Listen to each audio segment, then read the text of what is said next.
You're early today, Cat. Welcome on in Cybersect. Hi. Same thing. Welcome on in. I hope you're good.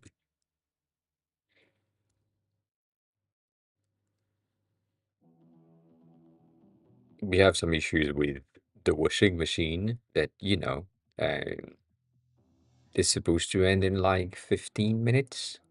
As always, we start streaming, the thing decides to end soon, when it was supposed to end before. Ah, goddamn. It's gonna be fine though. We have some good news and some very bad news, which, we're gonna go to. Um, but yeah, I added Dane. It makes sense. I added the reset. That's the only thing I did. That's not true. Uh, but yeah, you have been job hunting all day. Well, that's a good thing. That is a good thing. I I said that I had to send a message on LinkedIn uh, on Monday stream, but I forgot. So I sent it today, which means that um, I nothing really happened. Uh, Issues was basically the message in question was sent to someone that is currently not in Japan. I think that person specifically is in Taiwan, but it's an Asian-based company, and it seemed to be interesting. They are looking for someone that is doing some 3D slash spatial and environment things, which is really good for my dyslexic brain because that's how I see the world anyways. So that's a good thing, but I doubt it. We will see. Again, I doubt it. um, but yeah, we'll see how that goes. They haven't replied. Obviously, they will probably reply tomorrow, which means because it was an opportunity for tomorrow as a meeting, it probably not gonna happen unless they or unless I wake up at like 6 and I have an email and I can say, yes, I can come in like 5 minutes. Just let me put on a fucking t-shirt. By the way, t-shirt. Uh, I don't like it that big. I know. I feel like this is kind of bad. I feel like this is missing something as it's too big and it's take too much space on my titties where it should be like just the GM size and nothing else. But yeah, you know, small details and so on that make sense. Um, Indeed, cross keys. Hi, what on it? How's the day going? Um, so there's that. God damn, Chris, what on it? Early today. How are you? Yeah, it is the wrong size. It's like it's good on the shoulders. It's tight on the neck, and the logo itself is too big. So yeah, and the back is bad. Not that I care, but yeah. Marco, hi, welcome on in on YouTube. It's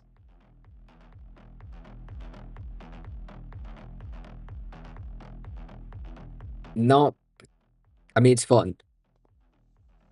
It's smiling.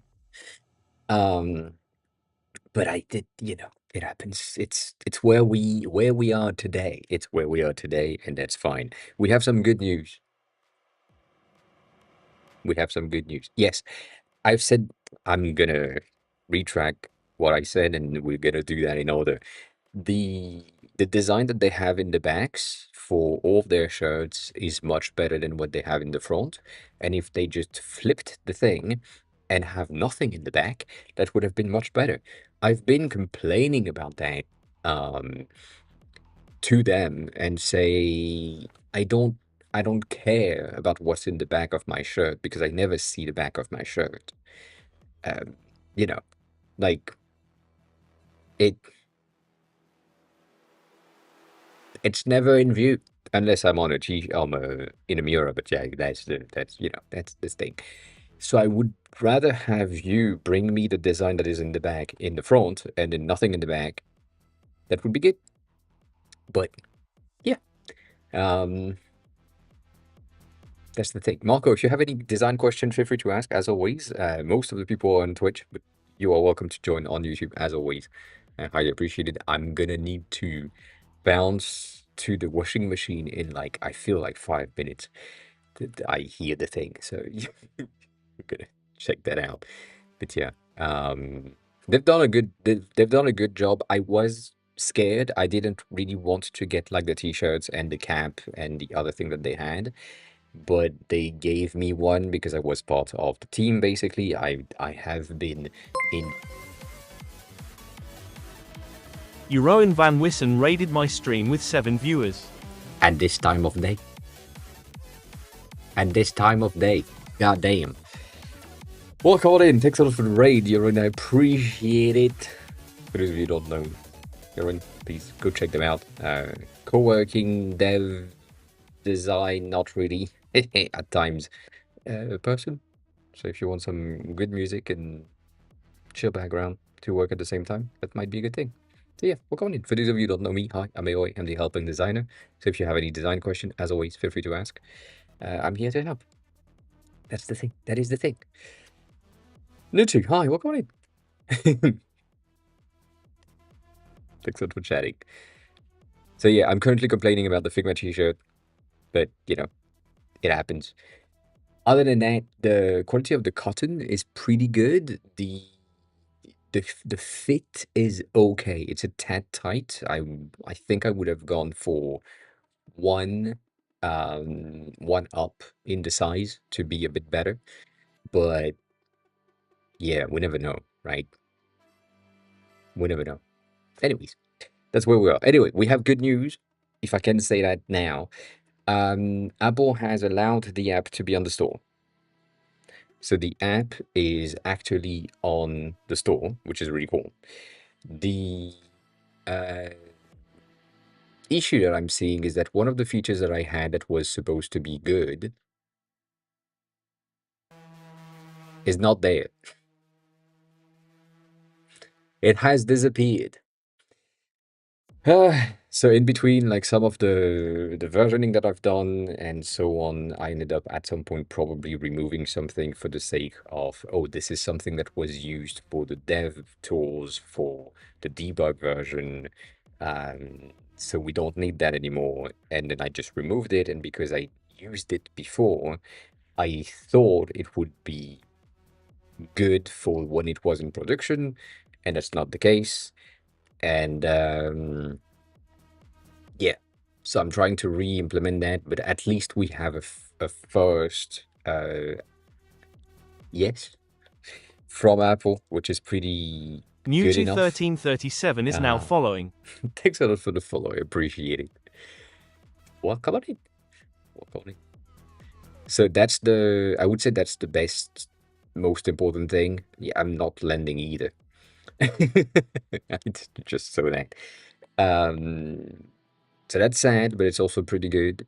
We have that as an addition, and I don't I don't know. It brings me back to the previous model of where I was in the build of this app specifically, because I just ended up with the I mean, it's the same fucking issue every time. The thing that I have is, technically speaking, the app is working. Non-technically speaking, the the database section, it's always the database issues. The database section is related and all related to two different containers on how CloudKit is managing these. And I end up with stuff that just don't work together. Like the dev mode database doesn't really communicate with the production database, which is good, right? It's a good thing, but I would love to have a system where if I do something in dev mode, I can send stuff to production without having any issue with that. And that was the reason why I was thinking about having Superbase and other things, um, to just make more sense. But I didn't. So yeah, that's the that's God damn it, that's the wrong key. That's where we are. So like very simple stuff that could, should, might, shall be added and changed and so on. But yeah,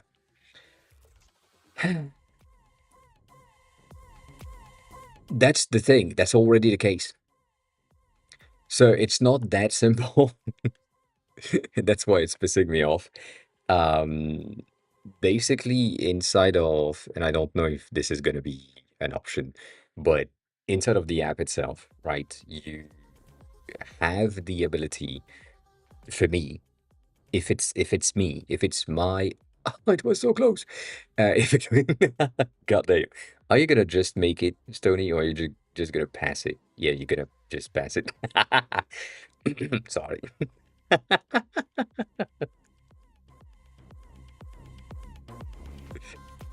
Uh, Anyways, so this is the views that I only me have access to. It's bound to my devices, so like the unique ID of my device are goddamn, yeah, almost rigged. Um, is the only thing that will be displayed. And technically, inside of this thing, I used to have this section which is sync reference database, basically sending the data that is currently on my phone to the CloudKit container database, and that was working. And then since I don't know when, I forgot. It's been a while, I guess. That's not the case anymore. So I lost that feature that was pretty useful, and it's just it's annoying. But I guess it's fine. I don't know. And I also have access, obviously, to the admin section, which gives me access to like what is currently in the CloudKit container. And right now, it's not giving me everything that I need, but it's giving me something which I'm okay with, I guess. Anyways, um, that's basically where we are, and it's fine. I just It pissed me off because we have 40,000 entries that needs to be synced with CloudKit, and that's not the case. Uh,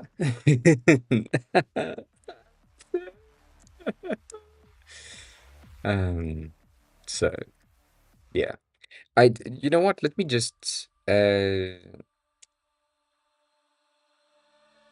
check something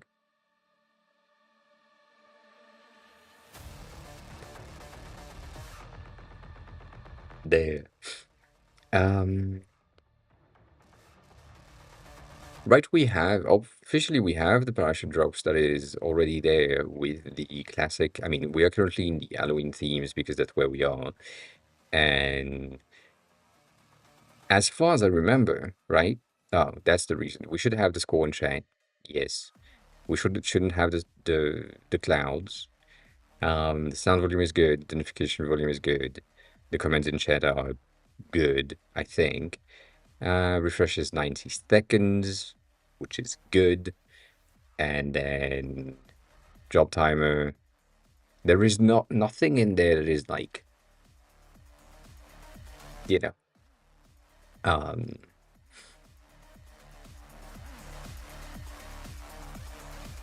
how could I say that? What do you mean? No, I can hear them. I do hear them.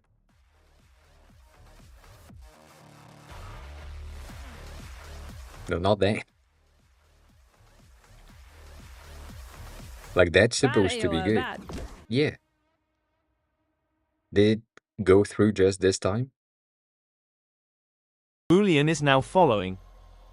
Boolean. Hi, welcome on in. Thanks a lot for the follow. How are you? Who are you? How did you find the stream? Appreciate it. Yeah, it's weird. I'm gonna blame Atom for that.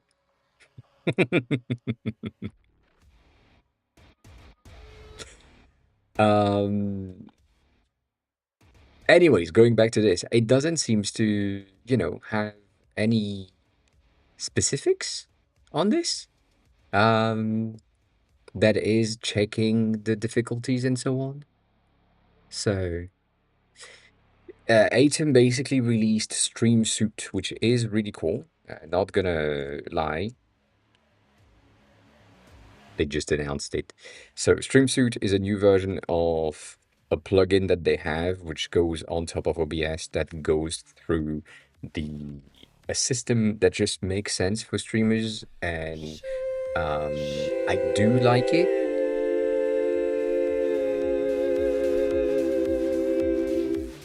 But it's also kind of uncertain, and it broke my Mac and my OBS in a way. Um, all the one you have not done are broken. Hmm. I think Womp don't work because they don't have the sound itself, but that's weird. Um, Yeah, I think for Mac OS it's kind of bad. I think if you're on Windows and you're streaming on Windows, this is a very good plugin to have. I love some of the things that they have done for basically, I mean, I wish we could just, show the fucking players and controls.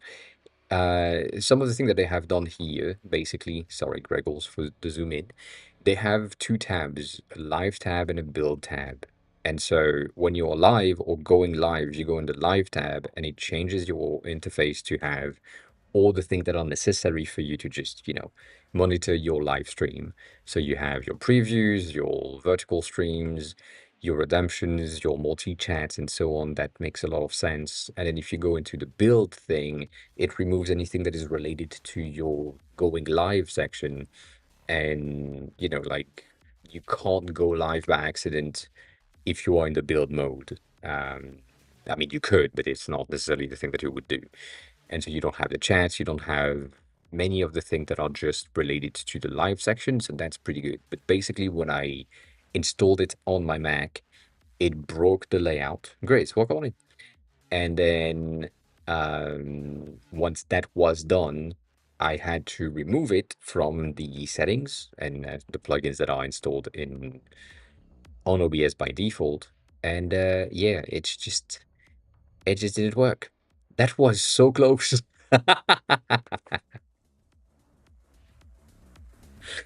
uh, I so you know what? I think I know what it is. I think it's the cauldron. I think it's the cauldron itself is the issue because you bounce all the time. Like I bounce as well. So yeah, that's just how the cauldron is. Just kind of kind of sad. But yeah.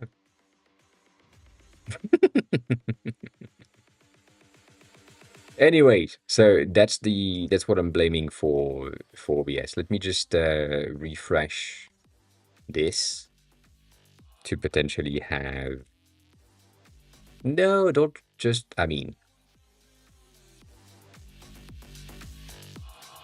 I don't think you're making it anyway. So let me just refresh it. Um, so that we have something here that might probably potentially have. Um, I'm sorry, the drop. And you know what? Let me just change the theme.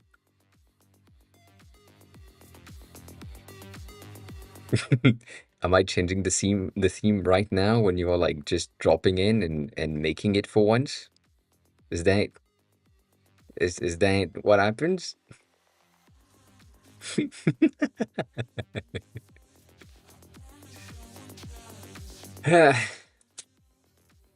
Washing machine is done. 1 second.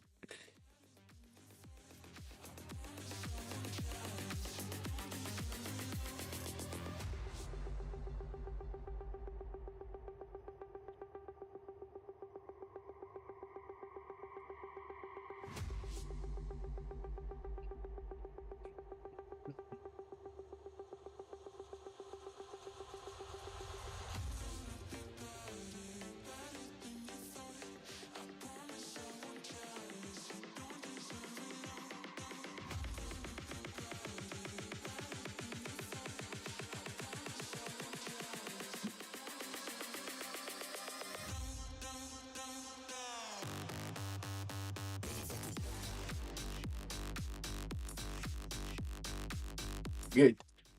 God day. Yeah, I feel like it's probably gonna be the theme itself that has some issues with how things look. So let me just refresh that and see if it drops the new theme. It doesn't. God damn it. Do I need to change the fucking browser source URL as well? Huh?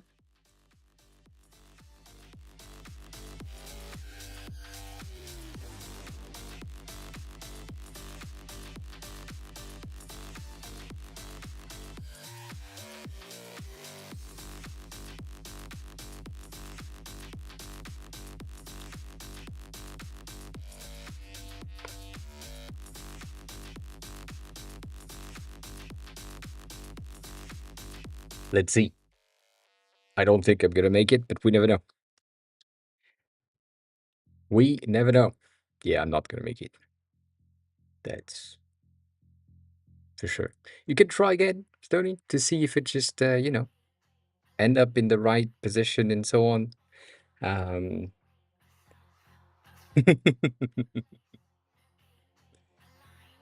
yeah, no, the reason for that, literally, because you are kind of new. Um, Let me show you what I'm talking about. Basically, I have a website that I go to often, and because this website is or has a lot of gym related stuff, I have a lot of ass and titties in the feed that I can't necessarily just, show you on the stream. It doesn't really matter. I mean, I can show you everything is kind of clean and so on, but it's way more funnier to have the pixelated version of the titties and so on right here, and you don't really know if this one is something that is supposed to be, specific or not. Maybe it's fine. Maybe it's nothing. Maybe it's something else. We never know. You'll never know.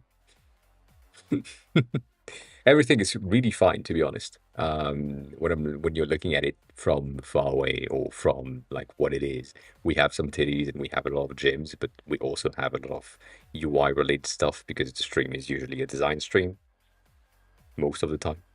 Um, so you know, it makes more sense. But yeah, less. Also, they do because it's a Chinese website. They have a lot of censorship as well already built in. So, for example, this one is already kind of built in. Congrats! Now we have that in the chat. Now I know if you dropped and landed or not. So yeah, so that's one of the reason why the pixelation is there. And then on Threads, which is the other one, god damn it, Threads has a lot more titties in a general thing. Obviously, every time I load the website right here, I'm getting things that are safe. But if I go in pixelated view, I just I just had to scroll. We we we just have more things that are not necessarily the best for um, Twitch. I mean, it's fine, but yeah, I've made the conscious decision. Pot pot, hi, welcome on in. You didn't. How's your day going? How have you been? How's everything? I haven't seen you, obviously, in a while. But yeah, no, Thread is kind of different. I personally speaking, it's like everything is mostly fine. My Twitter overall system is safe as well. As I say every time, I have an account for design related stuff, and it contains just design related stuff. And I have an account for porn, and it contains mostly porn related stuff. So that, it's separated and I can go on Twitter and not be scared for my life. So, one personal account, one regular account. So yeah, that's the thing. We have a lot of I saved a ton of shit that we need to go through. Anyway, going back to where we were before everything moved around. So that sync system thing that pissed me off is just so bad because the database needs to be synced before everyone comes in and use the app. Like I I had that on the test flight version, and everyone needs to have access to the version that is in CloudKit, and that's not necessarily something that transfers in between test flight and production. So I need to find a way to be able to do that. And yeah, so far I haven't found exactly what needs to happen and how it needs to happen. And it feels, based on most of these things, it feels that the sync system is just not good. So that is gonna be a mess for sure. And I hate it. I hate it. Oh, goddamn. So yeah, everything that is currently in there, um, it doesn't make any sense, and I hate everything we have so far. But we have stuff specifically in there that are supposed to work, but they are not working. So yeah, um, yeah. The thing that is kind of sad about the porn-related stuff, sad about, is basically the fact that most, if not all, of the high level accounts that have like the highest level of engagement end up with the highest level of porn bots just because it farms good. Mizzy, hi, welcome in. How are you? How's the day going? So if you are following um like overall gaming stuff, because they farm much on clips and so on, the probability of replies is really, really high. That's really sad. I again, I wish there was a way for anyone to just say, I'm looking to not see these, and then the app being okay not seeing anything, like, or not showing anything, because that would make more sense. But yeah, that's a weird streak message on my side. Interesting. And congrats on 7 streams in a row. That's a week. That's a week. So yeah, that's the thing. I'm doing good. I'm tired as fuck because that's me. I'm just dead all the time. But yeah.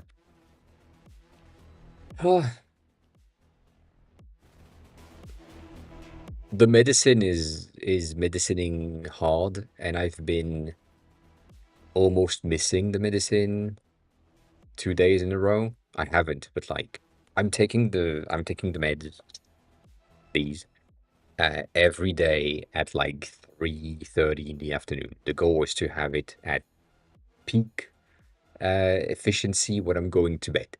That's why I'm really tired when I am streaming, because it's just taking effect gradually while I'm taking the meds, and then I'm just dead. So that's really sad. But for the past, like, I would say 2 to 3 days, I've been consistently just pushing back on the time for no fucking reason. Just I don't figure out that it's that time of the day, and I'm like, oh shit, it's 4. Oh shit, it's 7:30. And so yeah, yesterday was kind of bad. What do you mean? You launched some ads. You know what? I don't think that works.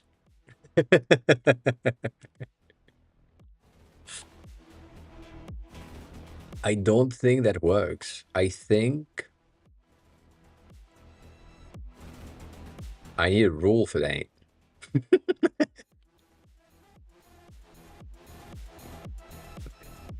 I think I need a rule for that. Um,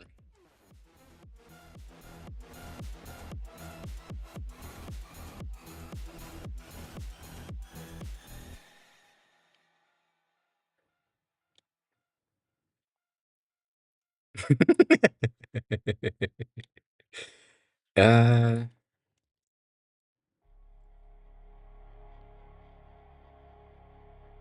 fuck.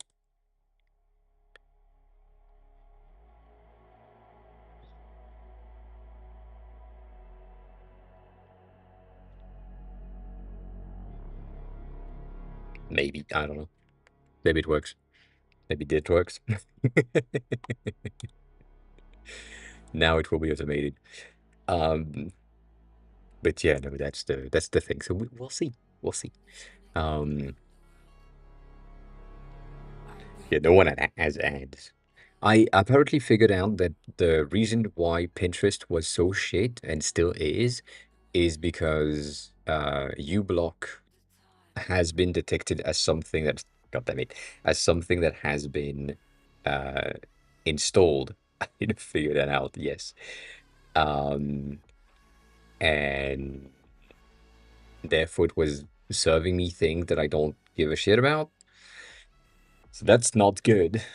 But yeah, I came back today and it was fine for some of the UI stuff, and then I did something and it went back to the shit that I absolutely don't care about. So I'm guessing it's one way of like ensuring that people are doing stuff or like removing the ad blockers, which is kind of sad.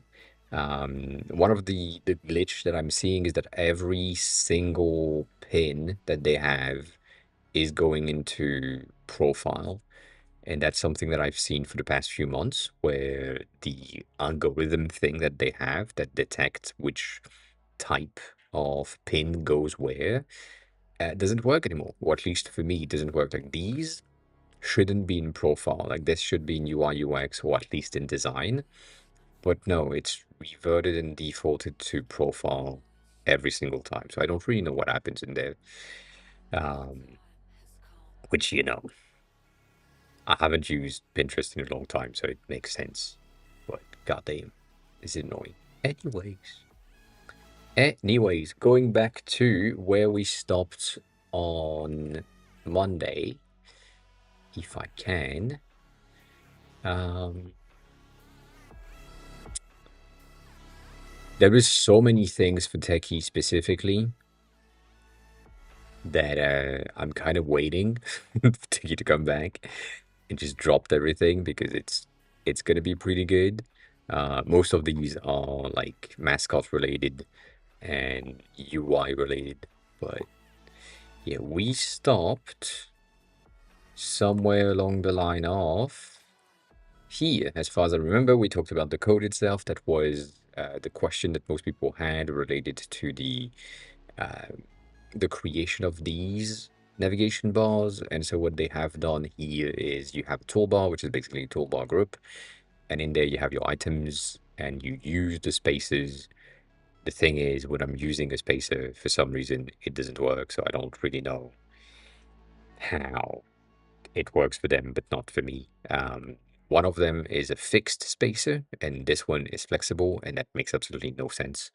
So I'm really confused. I am really confused. Um, so we'll see. At some point, I will probably just figure it out, but for now, I am not figuring it out. Anyways, so, we've seen some of these things that are coming back in terms of brutalist design stuff. So that's for Yan. As always, Heaper as something that is pretty similar, and also the fact that it's orange, similar to the orange that they are using for the app. But it is some of the newest patterns that are coming back, not new at all.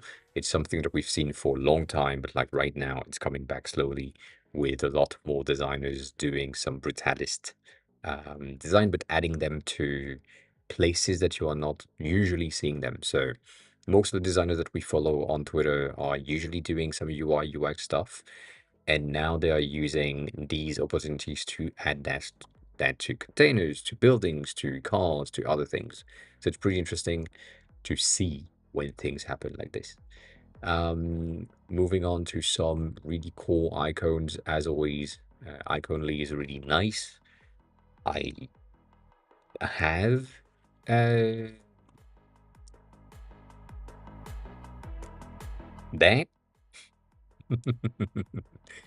That, yes, I have a UI kit with like icons and things, so that's biased because obviously, right, we are selling the same thing, but they are doing a very good job, and I could recommend their icons as well. The main reason why I'm recommending them most of the time compared to mine is because they have something that I don't, obviously, and said thing is shit like this,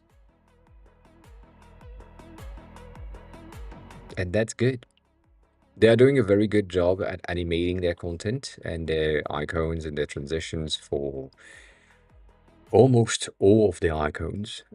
I don't really know exactly how that is set in place inside of the SVG files and how it could be managed by anything. I just know the animations look pretty good. So if you're looking for animated icons, animated icons, Icon is really good for all of that, for creations and rendering and so on. Highly recommend. Highly recommend. Um, this one was interesting, but not that much. That's about it. We talked about that before. I feel like there is something coming back with printers. I know that Nutty on Twitch has created, or it's not the only one, but has posted a video lately on the alert printer that he has on stream, which basically print out shoutouts and other things when you're subbing, rating, and so on. And it's kind of coming back. It's not the first time. It's not like this year, this month, something. It's just a common thread where people kind of want to have printed stuff. So Polaroids and so on are interfaces that people like to see inside of their apps for some reason. So, that's interesting, I guess. Um, we've seen that one. It's basically using some of the portal thing that Ether has done and created. Apparently, this is like anchors for anchoring the element instead of using the match geometry effect. And the match geometry effect, I have a lot of issues with it. I fail to use it properly, so I might have to look at anchors a bit more because that looks pretty good. That's a pretty good transition. That is a pretty good transition. Um, we've had.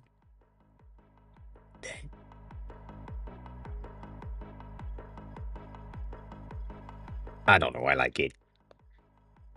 That gradient is really good.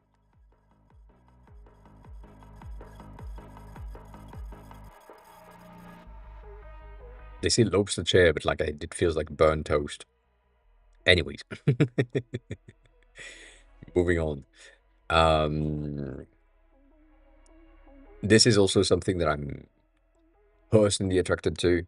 Obviously, this has a lot of textures and rendering that I do like, and I would have loved to have in the app. I don't think a lot of the thing that I had in mind in the beginning of the creation of Perfume would mm, match nowadays. Mainly because of how things are. Like right now, the app is really clean and really flat and so on. And adding stuff like posterization and stickers and effect and so on might not be exactly the vibe of the app. So I don't know. We'll see. We will see. My mind has been doing a lot of core illustration lately with I think two or three other features that are added, and they just do a good job at making the illustration make sense. Not too busy, but still there and detailed enough so that you can understand everything that needs to happen. The only thing that I don't like about this is the Acrobat logo at the top because not all PDF are Acrobat related. Like, unless I'm missing something, which is an option. Maybe I don't know. Maybe I don't know. That PDF's just Adobe stuff anyways. So, yeah. This is something that pops in my feed every 3 months, I guess. Not this one specifically, but like every 3 months, I have someone that is just um,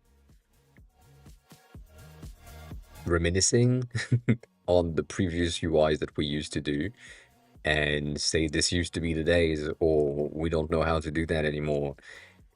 And every time my reaction is always the same. It's just, that's on you. Like if you don't know how to do that, that's on you. Because that's the easiest interface that we can see. And it's just so easy. And it's also very shit when you look at it from up close. If you are zooming in, you see the issues. If you're not zooming in, you're good. Most of the reason why it used to be good is the same reason why some of the old retro gamings look way better on CRTs, just because of the pixel interpolation that exists as the fact of the phosphor in the pixels. And yeah, these screens were not as sharp and they still looked very sharp. There are some artifacts that just make sense if you are on a screen that just doesn't really exist or have like a half pixel here and there. Nonetheless, this is a very doable thing and a very easy thing to do. Just people like to complain and say that they don't have skills. So, yeah, that was kind of fun. Case in point, you know, some people just do weird ass navigation. This one is pretty interesting. They have done this button bar thing and they have put it inside of their app. So it is in the mockups that they are showcasing and sharing often. I don't know if it's a real app or not a real app, but it's just interesting to see how, that navigation bar just look inside of this app. But yeah, it's if you have the skills, you have the skills, and if you had the skills at some point, you have the skills to do these things really, really easily. Anyways, moving on. Um, this one was really cool just for the detail on the black version. The other two are debatable. I feel like it's fine. It doesn't really have anything fun to it, but this one with the folded, it feels like it's folded fabric, something that is just falling on top of a cone, or I don't know. This is really, really cool, and there is a ton of details in the background as well that most people will never see. So that's, small detail, cool detail. We like it. That's it. That is it. Um, for this one, it was mostly the use of the background blur, progress blur thing. And even though I'm using the exact same thing on my own app icon, I feel like I'm starting to get oversaturated and not overwhelmed, but like really much. I've seen this so many times, it's not really cool anymore. Since, again, timeline wise, since Figma and Framer have implemented the progressive blur options inside of their tools, a lot of people have been just playing with it, me included. And we all are creating things like this. And I feel like we are all starting to get used to it and it's not as cool as it used to be. It's also like distract from any other thing when it doesn't have a purpose. So to be checked in the future if that disappears or not, but like for now, it feels like an overused effect. Just, keep that in mind. Um, for the people that are like me that have the iOS 26 beta versions on their phone, they just announced and changed the effect of highlighting the background. So that was the 26.3 and this is 26.4. So now it doesn't glow as much as before. It still glows. It's way more subtle. I still love what they have achieved with the chromatic aberration and the displacement, but yeah, it's kind of sad because this was really interesting and really bright. Not good all the times, but I feel like they have nerfed the entire thing on all the parts of the OS rather than just nerfing when it was distracting, as in when you are in an input field that is using liquid glass, when you are in other places. So, just case in point, could have been changed. Might not be good. I don't know. Kiana, hi, welcome in. How are you? This one was really, really cool, specifically for that. I knew that was happening. For that loading step right here. So it's basically a circular progress bar, I guess. They're just going from 1, 2, and 3, and that's pretty cool. That's a pretty cool detail inside of the app. Other than that, that's it. The rest of the app, I don't know what that does, but just for the sake of this, we have that. It's pretty cool. Um, this one was really interesting to me for the sake of presentation. The whole video is appealing to me as someone that's used to build these things, mechanical engineering and metal pieces and so on.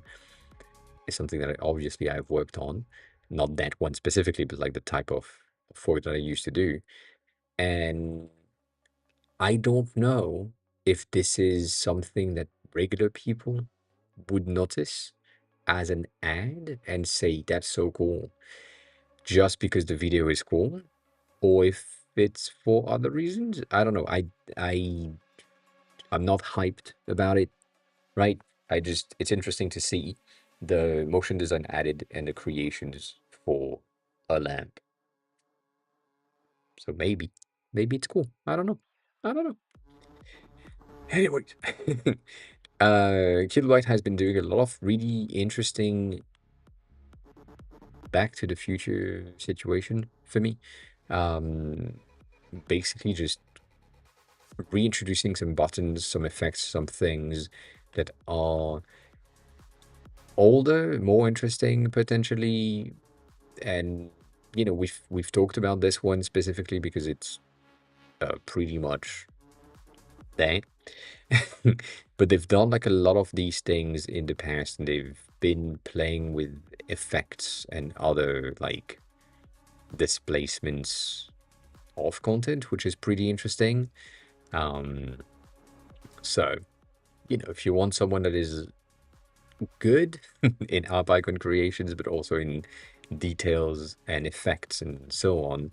Uh, you know, Someone that can create these would be pretty good. As always, this is really bad because this is an icon that's going to be like 28 pixel by 28 pixels, so you're never going to see the half a centimeter pixel, whatever that is the shine. But it creates a vibe. It creates a vibe. That's it. That is it. Um, this one was an interesting thing. It seems to be an interest like picker, similar to what we have on Pinterest, where you can have the Pinterest add-on on Chrome, and then whatever you see, you have the Pinterest button, can click on that, it creates a pin for you, and that's it, you're done. It's roughly a similar thing where you can take images on other content and then drop it into your stack, I guess. I feel like that's interesting. I don't know if it's good. I don't know if it's useful. I don't know how it works. I have no other clues than what Tommy has said here, but I just like the UI and the rendering of what it is. So, yeah, just talking about it. For the French, I know this is very French, and Alexia is someone that works at Figma that I was with last week. This is our new. Let me go back to the French accent for a second because this is going to be useful. Um, this is our new stamps for the letters. If you are sending letters and colis packages from France, now we have a croissant stamp, and the stamps themselves, they are how do you say? They are scratch and sniff. You know, you scratch the fucking thing, and it smells like a croissant au beurre. That's a very French thing to do. So we did that.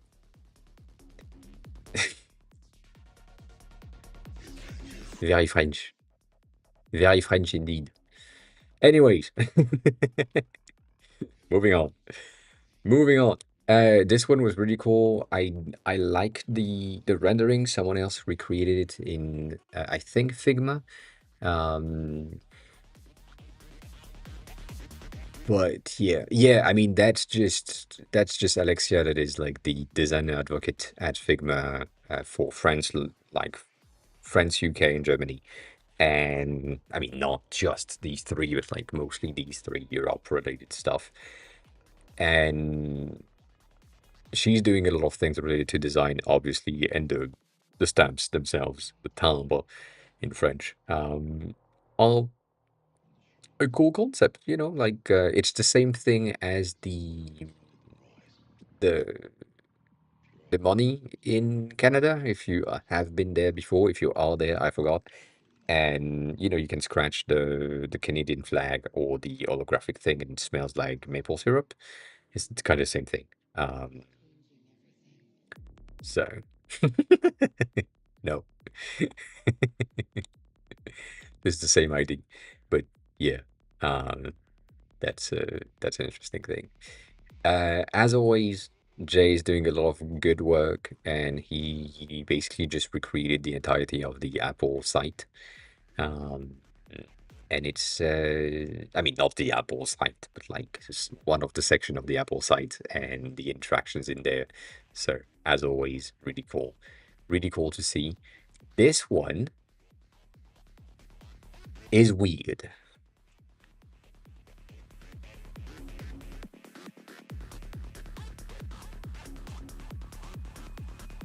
No. We talked about it. We kind of talked about it, right? We had a chat about it. I feel like it was a month or 2 months ago because of some of the transitions and some of the things that were happening here. My man is bidding with too many points.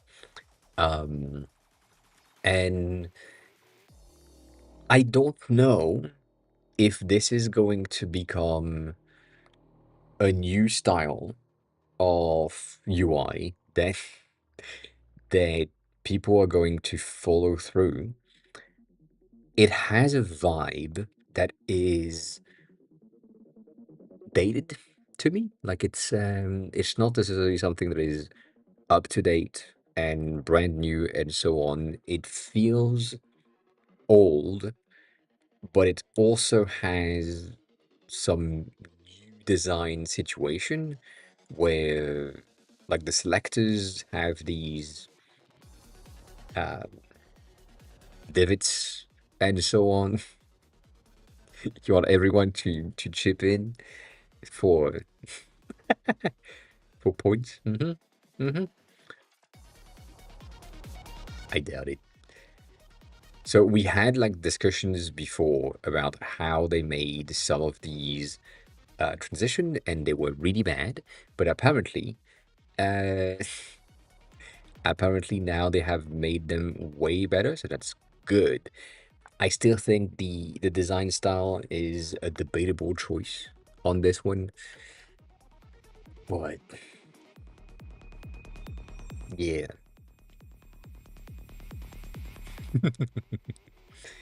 So you want ah which Twitch feature is that? Oh, the ads. Yeah, basically not that. Nox, we're calling. You want um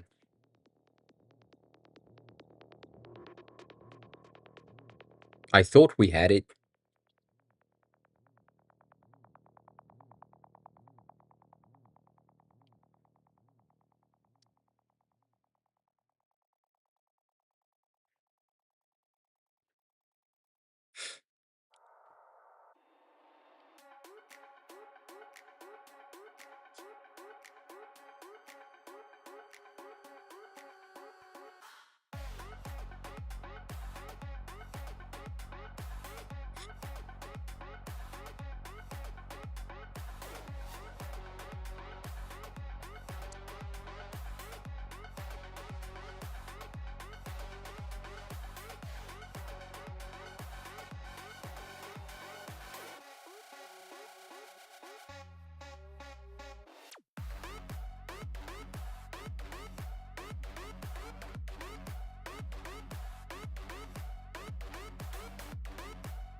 Mm-hmm.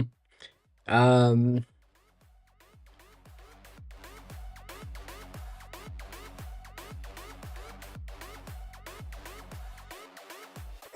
that is a massive delay. Welcome back, Kat. Um,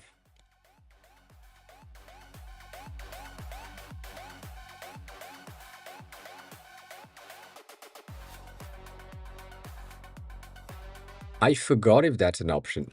You know what? Um, yeah, that's the thing. That is the thing.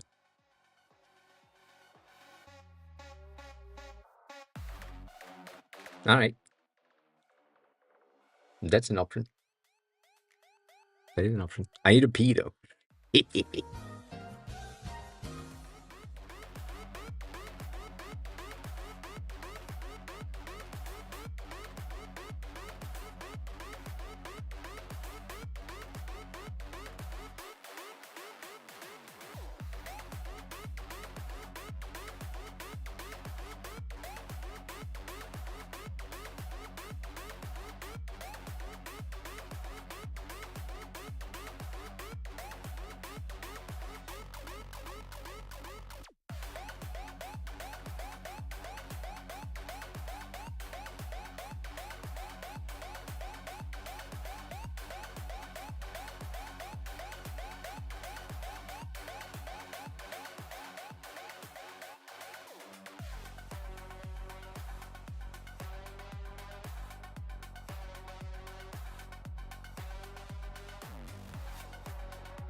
All right. How are you, Nox? By the way, because I said hi, but I didn't ask the question.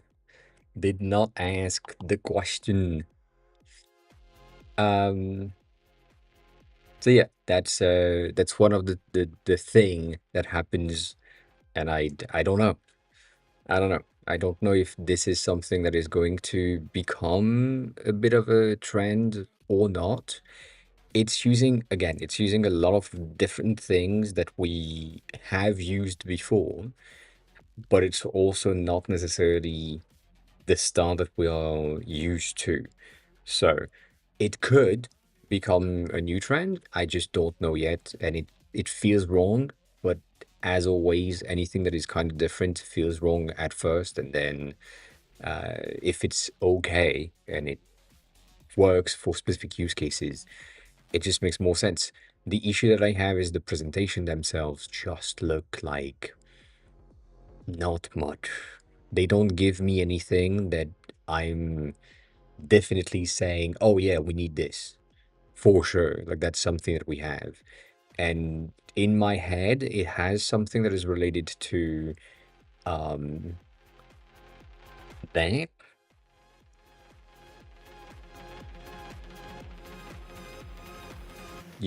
I mean, you might know, but Clean My Mac has a very interesting um, app design language for their illustration types, and that's basically the same thing. Everything inside of the Clean My Mac app has some glass jelly interfaces, and it's really cool to see how like they have worked with these and played with other things and so on. But like it's a very different design choice and different style that most people are not going for. So, having a check on that is interesting. Here, I don't know. It feels very bad. It feels very bad. That's what I'm gonna say. I don't know. I don't know how it look. Anyways, we have a French Redemption, and apparently the croissant didn't go through, or at least I didn't hear the croissant. Hmm, that is kind of sad. But yes, we have something. You have a bit of a French for a minute. Let me give you a minute of French. This was for mostly for techie. Mm-hmm. Mm-hmm. Croissant. But but not um that much for them. It's mostly an illustration type thing that is I don't know if that's the name, but Simon Cat uh, thing. It's kind of it is similar, but yeah, yeah. I'm giving you a minute for that. That's what it is. It's too hard for me to speak with a French accent. It does. It does kind of look like it specifically that that. Um, it does. I do agree. Anyways, moving on.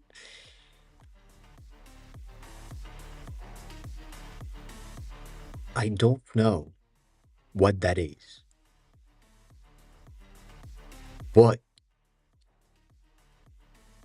it's weird.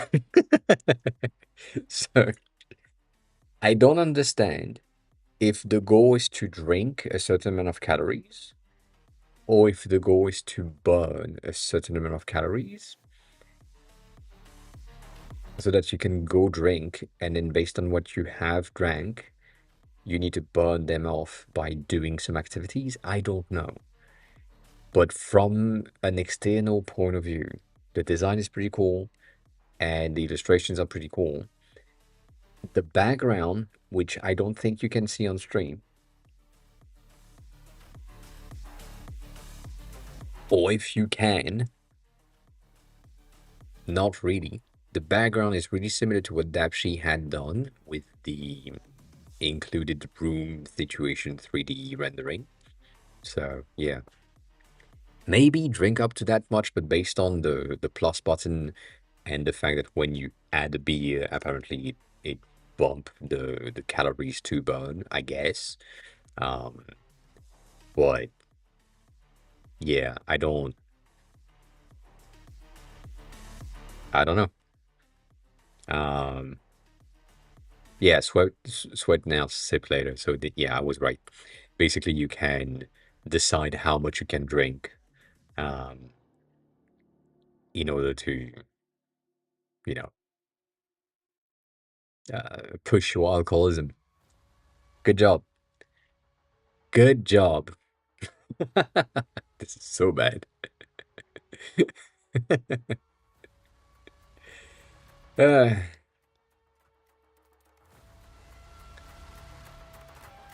I've never, I mean, this is going to be a me thing, all right? If you work out, you tell me. But if we work out, we feel better about grabbing a beer. I feel like most people that work out and are into working out, they don't feel better about grabbing a beer. They feel bad when they grab a beer or a burger or something. Most of them, at least, have a very, very bad relationship with food and alcohol and other things. So, yeah, I that feels wrong to me. Um, but then they say we are not here to promote drinking, but also, you know, they are still promoting drinking in a way. It's just, uh,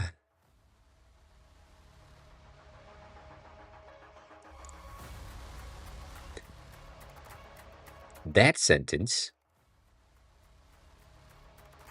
is a sneaky way of saying just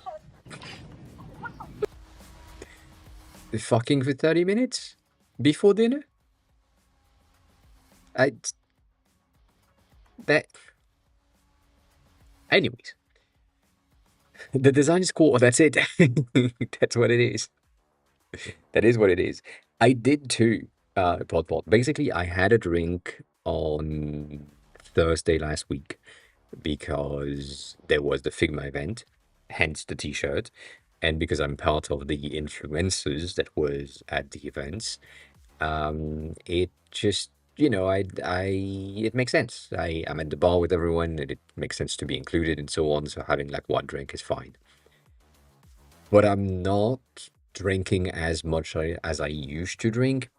But then I never really drank too much, anyways.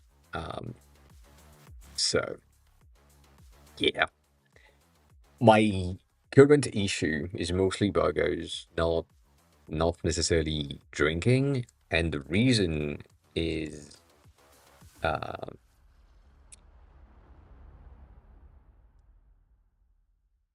these. For some reason, I don't know what they've done, but for some reason, that shop that I go to at least 2 to 3 times a month is giving me breakouts. So most of like this one, for example, is coming from the last burger I had, and it's pretty sad because they are really good, but also if I'm breaking out, it's not good. One of the issues that I have with them as well, that's a very me thing. Don't worry about it. They used to open at 11:30 in the morning, right? So that they start at 11:30 and then they close at like 2:30 or 3, something like this for lunch. And they used to do that, and now they open at 12. And the main issue that I have is that because I wake up at 6 in the morning, I'm hungry at like 10, and I eat around 10:30 or 11, and it's just it makes no sense. So yeah, cross keys. Yep. Of course. Um, but yeah, I don't know. I feel like it's probably some of the combination of the things that are in there, but it also might be something that is like psychological as well. Because oh, it's a burger and so on. However, um,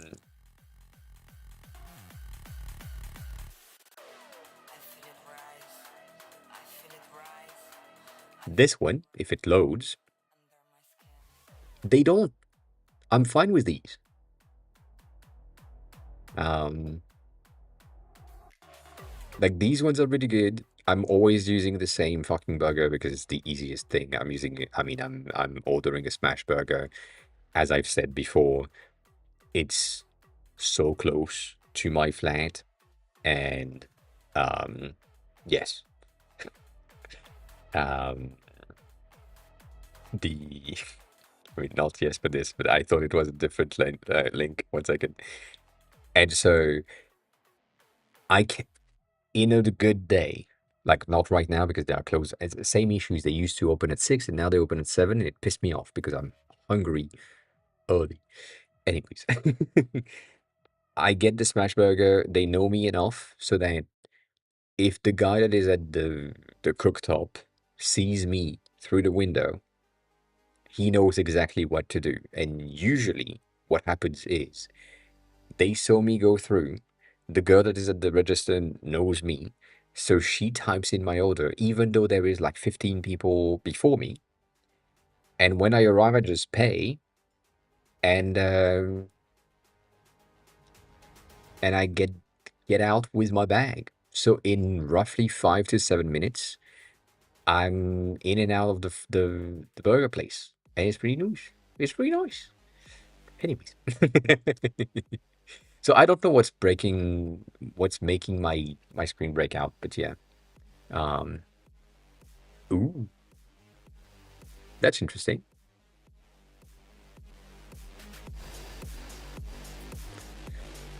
I don't know how I feel about that. Hmm. Hmm. I'm not like I'm not the biggest fan of sauce and dips and so on, but I'm sorry about that. But these are pretty cool though. Like I'm not gonna lie, these looks really good. The bread looks pretty nice.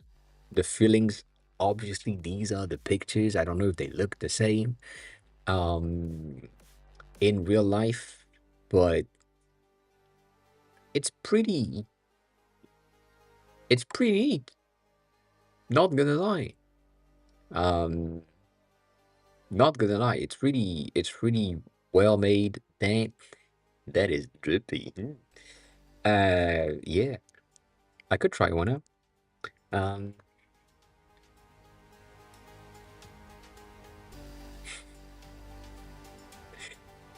I guess the only way for you to guess the size is which way you were. Yeah, there was a picture. Yeah, right. I'm guessing right about here. Yeah, that's probably gonna help for the size. I don't know the size of the person before hands for size. I'm guessing that could help. Um,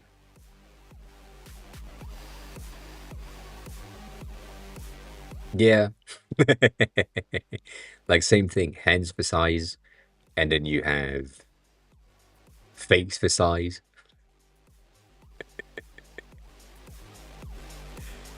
Ah, I don't remember if I have one of these. One second. Um, I think I sent a picture to Kat for sure when that happened. I don't know if I took the picture and if it is in my camera roll, but it might be. Uh, when was that though? It was before the hospital or prior to the hospital? Not prior or after the hospital. I don't know. I don't know. I feel like it was after the hospital. Number one. I went too often though. Um, yeah, that's one of them, but that's not exactly what I had in mind. Um, that's the wrong key. This one was pretty neat. There is like a second fry underneath. That was one go as well. I used to eat way more than now. That's not the thing that I'm looking for.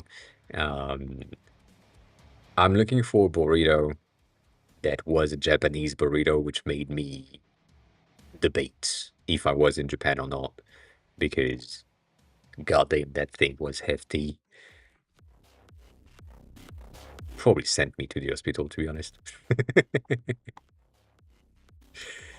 uh, did I take a picture of this? I doubt it. I doubt it.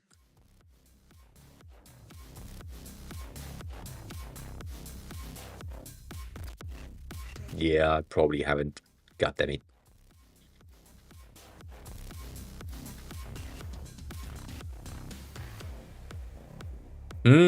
I need to go back. I need to go back.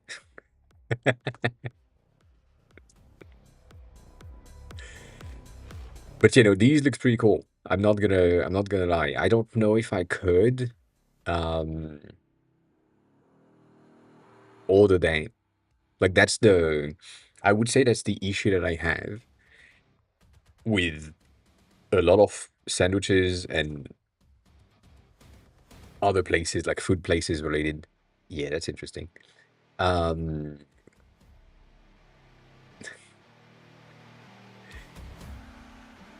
I would say my it's the same. I said that before. It's the same thing as usual. A sandwich is not something that I would buy as a takeout or, or go there or something because it's a fucking sandwich. A burger, for some reason, I'm okay with that. It's the same thing as ordering pasta for takeout. It makes no sense to me. At times, like there are times where I'm too lazy to do pasta even myself, and therefore, yes, that makes sense. I get it. But like for a sandwich, I don't know.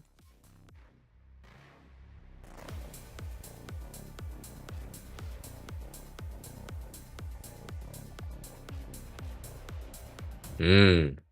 I see.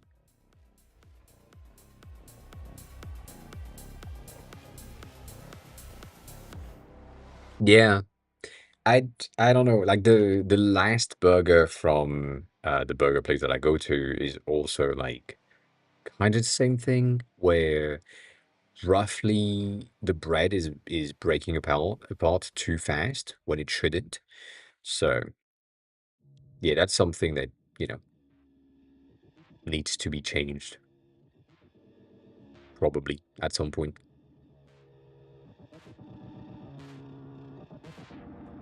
Anyways, we were on that though.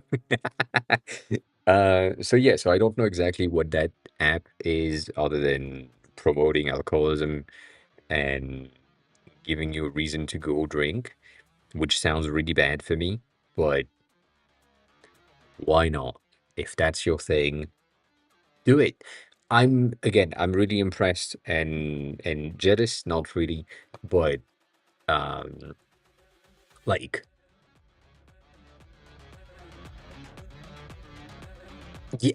Yeah, I would say jealous is fine. It's a fine adjective for this. When I see some of the people that are on my feed that are building apps as well, that have been building apps that are successful, and the app itself is nothing. Like the one that Sean has bought back, which is basically something that is roast me. I don't know, like the roast picture thing, where it's basically going through ChatGPT related stuff, and it roasts the person through the picture itself, and you have a different level of roast, and that's it. And it sounds so dumb, and it sounds such a simple app that my complex ass brain can't process why it's popular and why it works. It's the same thing as the Yo app, if you're old enough to remember that. And it's the same thing as the latest one that just came in, which is more interesting, at least for me. But it is basically a widget that you can put on your home screen on your iPhone. And if your partner has the app as well, you can basically write notes, like sticky notes, that will appear on your partner iPhone. I feel like this is pretty cute, but it's such a simple app and it's apparently popular. So, you know, that's the thing. Anyways, details, details. Um, so it's interesting. That's all I'm gonna say. Uh,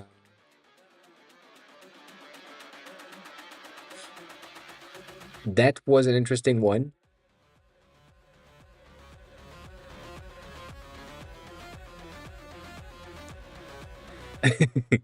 I'm not gonna say anything. This one was really, really cool for an effect made in Rive. I feel like when you're looking at the effect itself, let me zoom in a bit more. This doesn't require Rive in the slightest of slightest. Like the lanterns are the same PNG 3 times at different scales. The two people at the bottom are just a PNG as well. And nothing really make any sense in there. The animation is very simple and so on. So to me, this doesn't requires Rive in the slightest. The only thing that could potentially require Rive is the text that just slide in, but that's the native text from iOS, so I don't know. I have questions. Um, anyways, that's the thing. I don't that doesn't mandate Rive in the slightest, at least not for me. So yeah, same thing. Same thing. This is the reference that we talked about a second ago from Jay that has done that. It's good looking. It works. And so on. We have the same thing right here as the cat from earlier. It's really the same colors. It's the same Japanese stuff and so on. So we do like it. And yeah. Oh, I see. That that's an issue.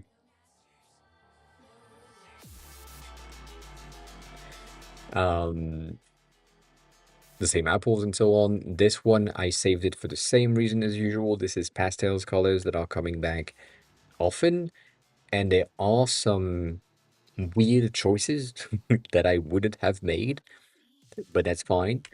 Um, most of the alignment is wrong, and it's interesting, and that's one of the reasons why I'm talking about it. It's wrong by my standards, but because it's wrong by my standards, I'm talking about it. Meaning that because it changes from the usual thing that we are currently used to see, it's stuck in my head, and therefore there is something about it to be mentioned and say, well, maybe this is something that more people, other people might say and do.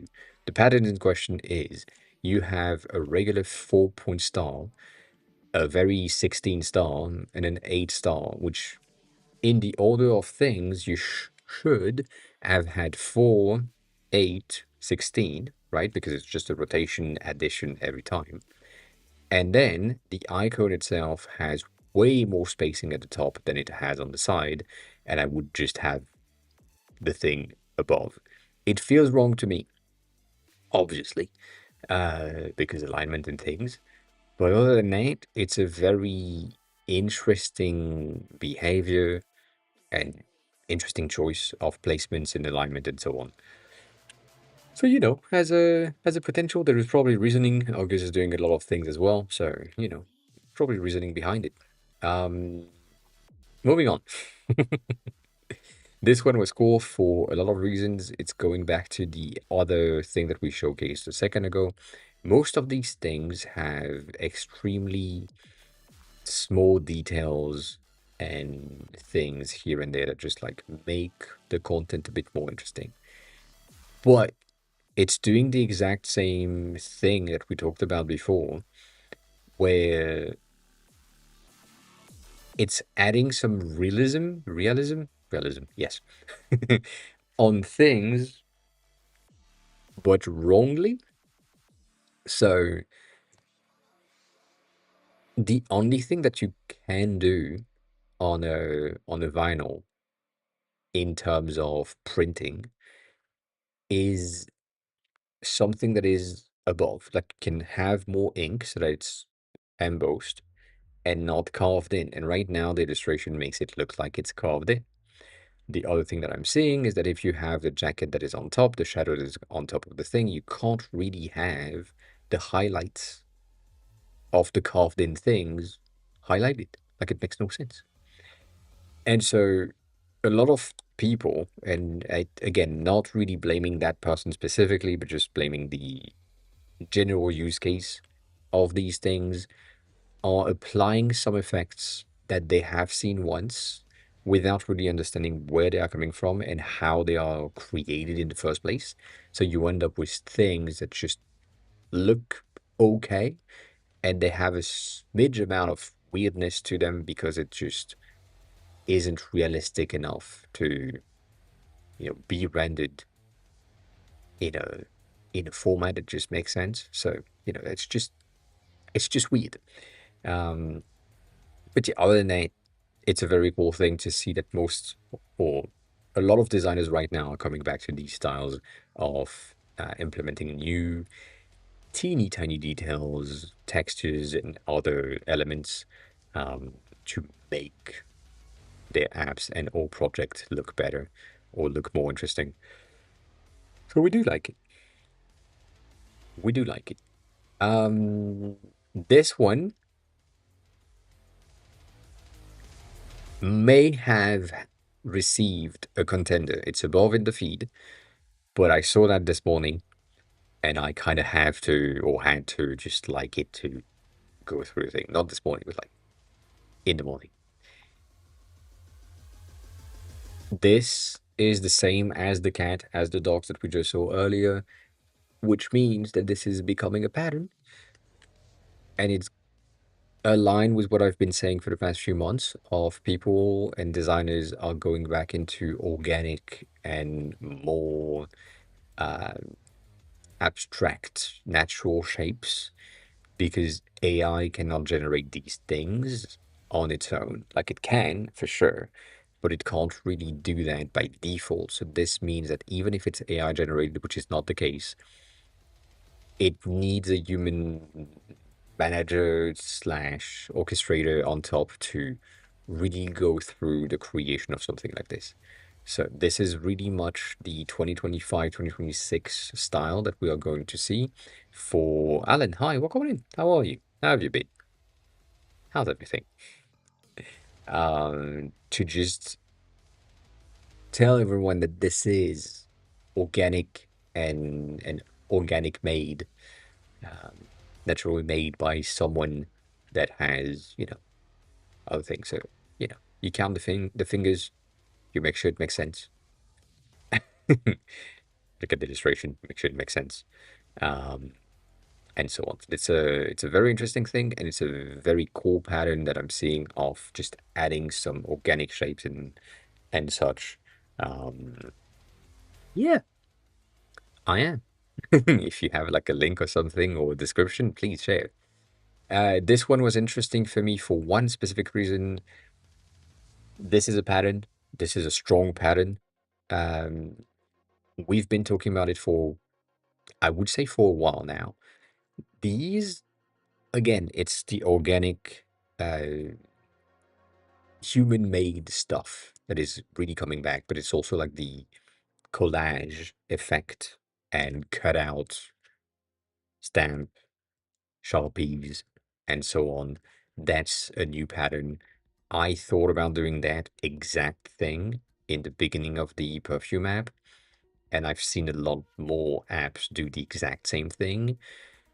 So again, this is going to be something that is probably going to be seen a bit more when it comes to 2026.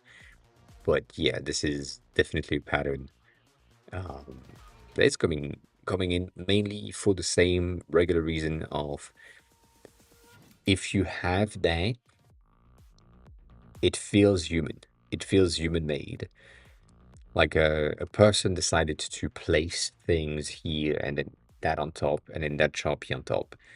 An AI could potentially do that, will at some point be able to do so, but for the foreseeable future of 2026, I have doubts.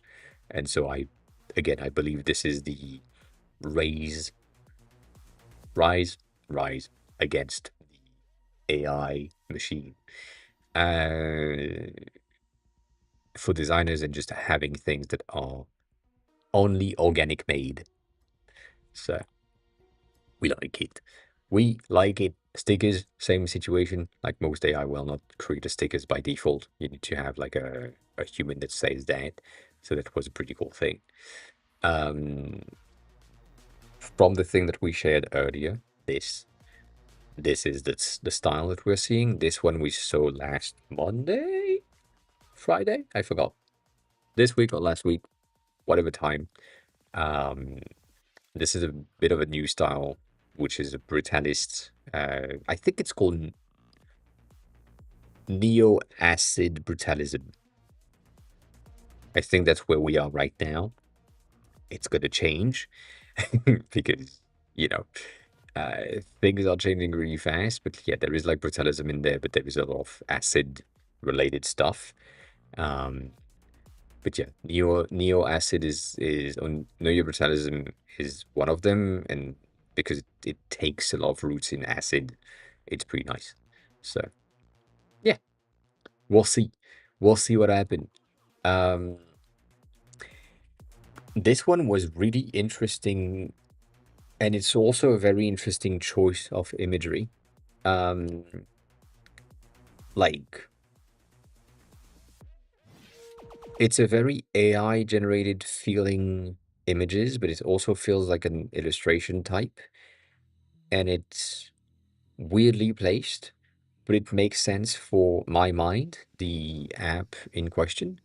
So that whole thing was pretty interesting. The fact that this one is really underneath and that's like AI generated makes a lot of sense as well to make the correlation in between the two. But it feels kind of interesting to have this in the center. So yeah, I don't know. How to invent something like neobrutalism? I mean, any neo whatever is the combination of current plus current or past plus current or current plus past, and you end up with something that is new. So neobrutalism is taking from like the brutalist era of design and adding a lot more colors and a lot more art deco environment to it. So it has like the black outline, the brown colors, and all of that thing. If you want to go into creating something kind of new, like this acid design thing, which is like roughly these ones, this one is kind of considered as acid design, and these ones are brutalist. It's the combination of the two. So you have some acid design style that you know already, and you combine this with brutalist design style, or whatever style you have, and you end up with the creation of something that is new. But so far, we haven't really found a way, and we can't really do that, of creating something new. Like that's never going to happen. It's always going to be the combination of other things. So if you are currently um, acid style is roughly like shit like this, and um, we have not like this is what is called acid roughly. It's big ass font. It is psychedelic, kinda, not really, but um, like I doubt. Yeah, no, this is not. Um, I have like a post on Twitter, not on Twitter, on TikTok for that. Um, if I say pattern is going to be bad, yes, I'm going to have like cardboard. Um, let me go directly at the source. It's going to be easier. Uh, mm, gonna check everything. I'm going to check everything. Mhm. That could be considered acid.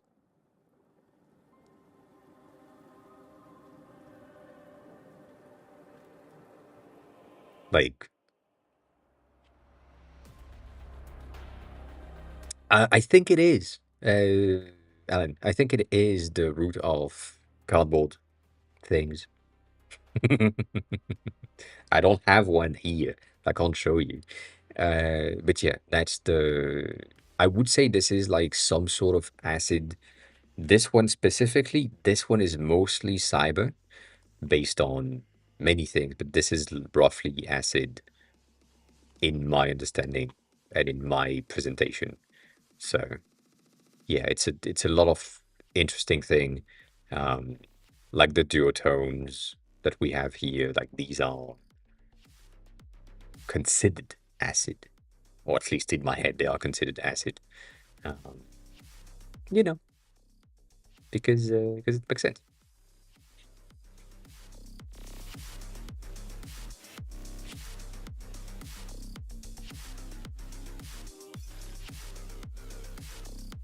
I'll check that in a second. So yeah, that's my answer, Chris, if that makes sense to you.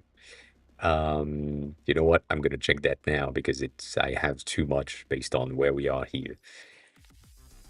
Give me some specifics on this one, Alan. I need a. That is considered a neo-brutalist website thing, but it also has some details that might not be. It's missing some black. That's racist. It's it's good for that, but yeah, it's missing some kind of black colors here and there. But it's an interesting website. It is brutalistic indeed. Yes, that's crazy. That's that's crazy. Ah. Um, this is a web computer name made to make it easier for the folks to make websites. Is it the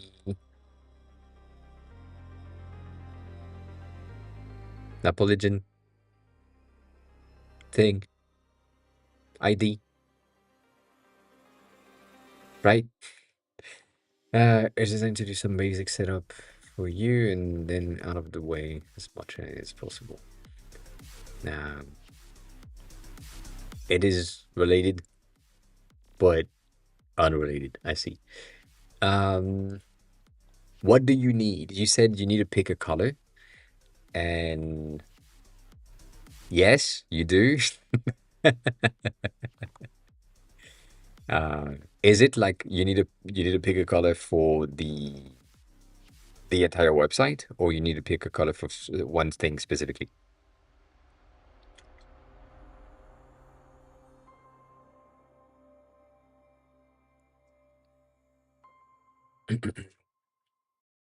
Going back to where we were, I feel like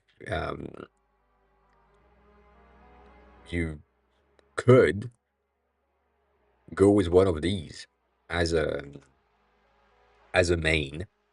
You know, like that's one way for you to potentially implement something. So right now, these ones are creative market related. If I go into the first image and, let's say you like this color in the background, you would probably have the ability to extract the colors with a color palette extractor plugin or something that would give you probably a red, a blue, some sort of a beige slash green slash yellow as main colors, and then you can play with it if you wanted to be in the retro theme thing, because you currently are in a very retro theme. Like the difference between your orange slash brown slash blue to me is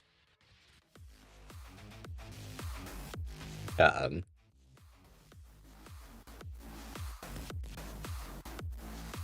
like very much this in the vibe. And so you could 100% just do that.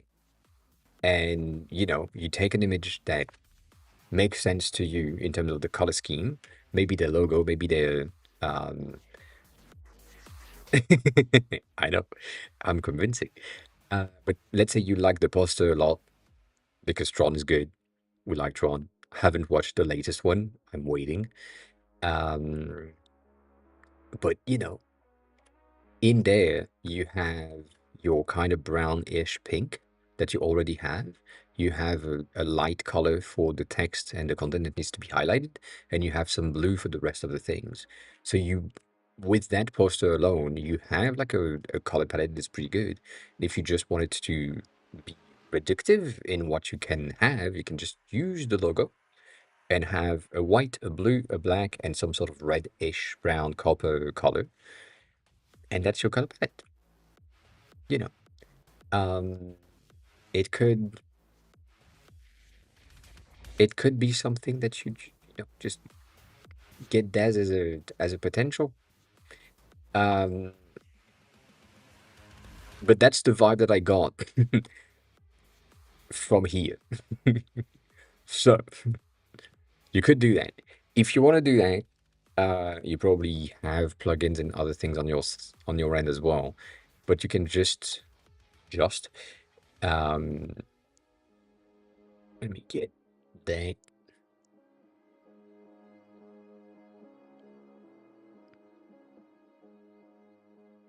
Mhm. You can just drop that here. And then inside of Figma, we have stuff with um I forgot.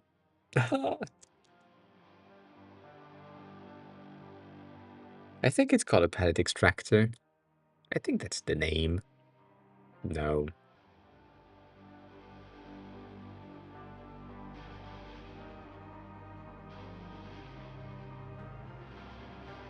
I don't think that is. Yeah. There is a plugin that I forgot, obviously, um, that would give you the ability to just like do that and just export the colors that you need in no time. But if you just, don't want to wait, you take 5 of them. I'm gonna use that pretty light. I'm gonna use that in between kind of dark blue. I feel like that's pretty good for what you're wanting to do. The red that is right here, technically I'm gonna use the R as a base. And then if you wanted to have an accent for something, you can use the green as well. And then last thing would be to potentially get like one of the blue as your secondary accent thing. And that's your Tron logo inspired color palette that you can have. As always, once you have this, I'm going to just use that as a starting point. You get this, and you simply have to add an overlay on top of these. So let me just add like a single element. Uh, and that single element is going to be a gradient that goes from pure white at the top to pure black at the bottom. Potentially, I don't know. I guess pure black to pure white is going to be fine. Um, and so you get that, that, and that. And these ones in the center are going to be add 0 because it makes sense. 25 is going to be way too much. If I do that at 50, it's going to be bad. So let's do a 40 on this and a 60 on this. And just by doing that, you have your gradient of colors, basically. I know this is the worst version and the worst implementation possible, but you can really, really quickly have like your gradient of lighter color to darker color by maintaining the center being like your 500. And that's good enough. I would probably say that some of these are too black, and so it might be beneficial for you to just go through a bit of polishing here and there if necessary, but it's not necessary most of the times. But yeah, that's one way to just get one of these things, you know, in no time. But yeah, if you are into that, I feel like this could be pretty interesting. That light pink might be a bit weird, so you could go for a bit of a more white version so that the text really stands out. And then if you know that your background needs to be like a bit more saturated, less saturated, more dark, more, whatever, that could be an option. But as a starting point, by using Tron as a base, you could get there, um, and use that here. I'm gonna bring back Figma because goddamn, um, it's an option. It's the vibe that I got. Basically, it's to me, it's this, right? Like these colors are already roughly what you currently have. And so if you wanted to make like one of them really bright red with the gray in the background and so on, you could for this. Like that could probably work as a theme. So, you know, taking inspiration where we have interest is always a good thing. And yeah, I know you don't want design related stuff, but fix this. Please. Please. Please. Them ridges, please. Uh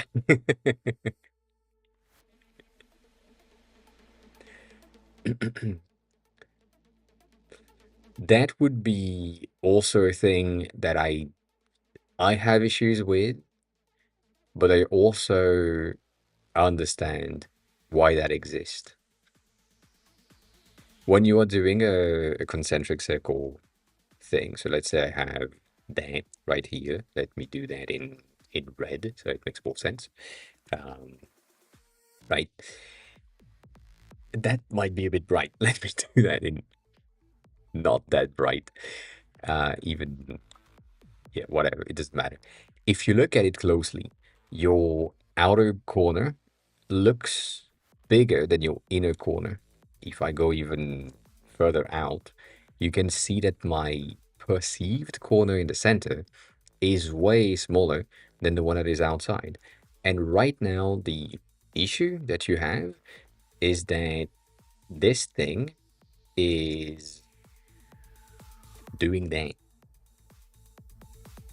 So you have the exact same value on both corners. So you kind of need to change the value here to make it more appealing. The usual thing, and we talk about it every fucking time, and it's fine. It needs to it needs to follow through. The usual formula uh, is the corner that you have here impact the corner that is there, or if this one is the definitive corners that you want to have, it will impact the outside. So, formula is very simple. You have inner corner plus the spacing equal outer corner, or outer corner minus the spacing equal the inner corner. So if I have something right here that is currently set to 53 and my spacing is 22, that means that this corner here is going to be 53 minus 22. And that would give me exactly what I need to have exactly my right proper corner alignment and so on. Like that's the thing. Did I make a mistake by saying 23 instead of 22? You know, it's fine. It's the same thing. So yeah, that's the formula. It's outer minus spacing equal inner, or inner plus spacing equal outer. And you end up with something that is way easier. If you wanted to do something cleaner and just to check, you can 100% just have an inside border and you make that until it touches the element that needs to happen. So you make it the size of the spacing and you should be good. In order to do that in code, you will push the content, so that's not necessarily a good thing. It's really good and working on Figma because it's easier to do. But that's one way to make sure that you are currently aligned and properly aligned on this. Um, but yeah, that's the corner formula thing. Um, if you are doing and you're not sure. Like, let's say you did the formula in your head, but you didn't really mathematically do that, um, and you ended up here. It looks good because it's big enough, and I don't see the difference, right? It's fine. By simply adding a border inset, you make it red or whatever color you want to be, and then you make it the distance that it needs to be. So let's say the size that it needs to be here, because my spacing is 22. If I make that 22, it's gonna be perfectly aligned with the shape itself. But I can see that this has a bit of a spacing here, which means that my inner radius is wrong. It needs to be 21. Like, that's one of the easiest thing to do. If you just don't want to bother with the formula, just make that the spacing. So for me, it would be a spacing of 16, for example, which would mean this thing is supposed to be up. And so now I need to change that to just match exactly the thing. And now we're good. We have proper corner alignment, and I can remove that highlight. So, and yes, in CSS you would use calc. The outer plus spacing equal the inner plus spacing equal outer is the easiest thing to have.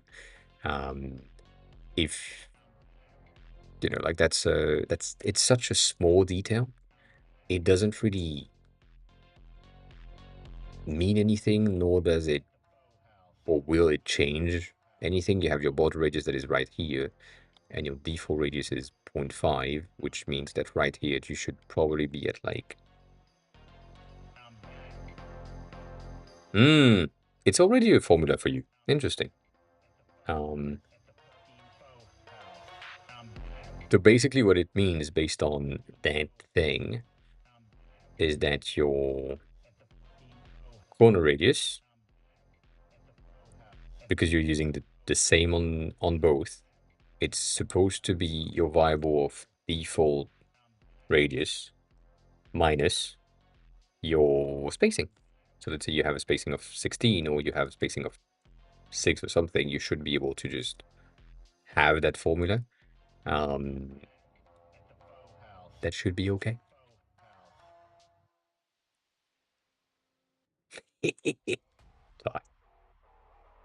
So, yeah. Don, hi, welcome on in. How are you? Who are you? How did you find the stream? Thanks a lot for chatting. What do you mean that's not 100% true? It depends on the use case, but like for this use case specifically, it is true. It would make the website a bit better overall to just align your containers, you know.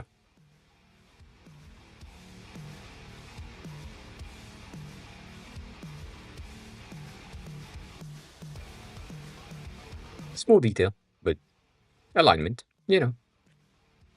Specifically because you have your 0.5 rems of spacing in between things, like your padding around that container at 0.5 means that you also have an issue here, but that's fine. And now you have a bit more alignment. The other thing that I was about to complain about is this. This is a very dev way of creating like a drop down, and it's fine. It's understandable, but it makes less sense to have a container around these things than you think it is. So for me, on here, design wise, I wouldn't necessarily have the border on that. I would just make the design this way to have, um, you know, more of a simpler interface, and that way I can just open and close specific section. The reason for this is GitHub is kind of already like this. If you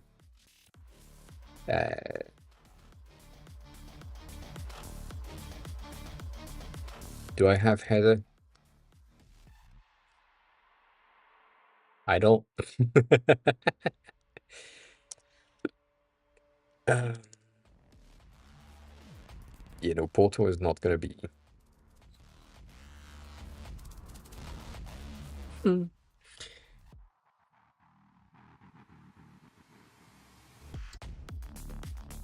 I forgot if it's in there, but like basically you have these things that you can expand, which is again the very dev way of doing expansion and drop down menus. And therefore you would have something that looks more natural for devs because the thing is for devs, I think. And therefore that would make more sense to me. These containers being like contained, it makes sense or enough sense for me to just say, well, that's fine. It's a good enough representation. Um, and then that one, depending on how you want to make it pop out or not, based on the color scheme that we picked here, if you want to. By the way, if you want to take a screenshot of that, so that you have the colors that I extracted, even though it's not like much, but you can. Um, you would end up with the exact same colors anyway, so it doesn't really matter depending on what you have. Um, but yeah, that's what I would do based on the vibe that I got um, from these initial. That's the wrong key. From these initial um, placement right there. Like these three colors plus the red and the blue was like, that's the Tron first of its name image. Like, no questions. So, yeah,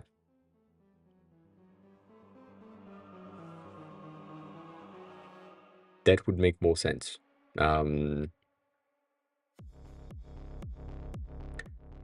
on another note of something that is similar but also related but unrelated but related, the usual.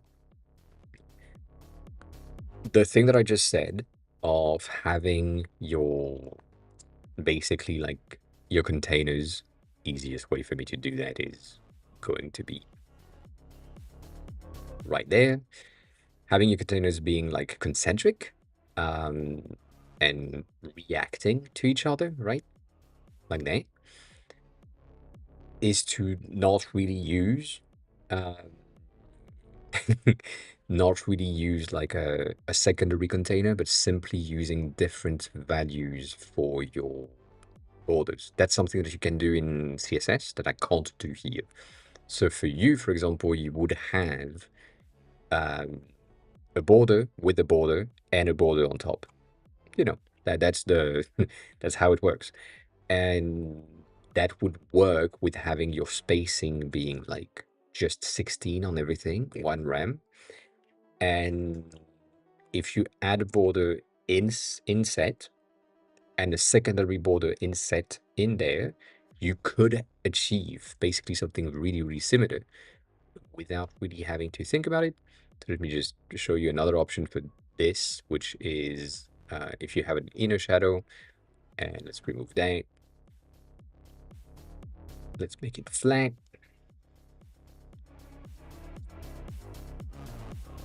This is basically the same concept, but it's with shadows.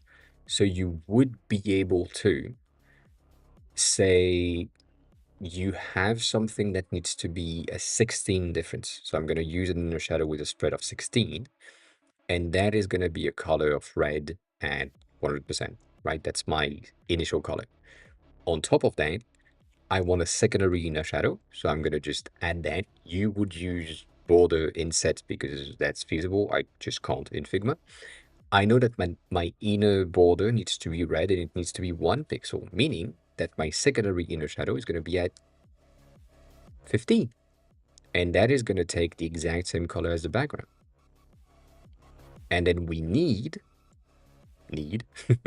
something at the edge to also be a 1 pixel border for that same thing. So I'm going to duplicate this thing, put it on top, and just make it an inset of 1. And now, because this is just inset shadows, whatever I do, every border, everything are going to re-argument themselves to be aligned and concentric. Um, and if this needed, for some fucking reason, if this needed to be transparent or technically transparent, as if it looked like it was the same color as the background, you could 100% just check your colors, and now it looks as if it was on the floor, and be good with it. It's just that as soon as you do that, it's not anymore. So it's not transparent. If you did this um, with borders, you would end up with something that is way better. And if we go into, for you specifically here, I feel like you could do that in one go with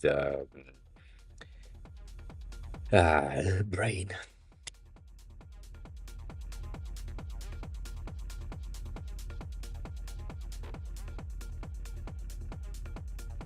Um, that that outline offset is the easiest thing that you can have because your outline is going to be proper to the container that you have. And so if it needs to be at 16 because you know, you have 16 of spacing of one rem or whatever, you can 100% do that. And it's always going to be good. Um, yes, that's also really true. Outline is it's pretty much better for the output. I wish I could.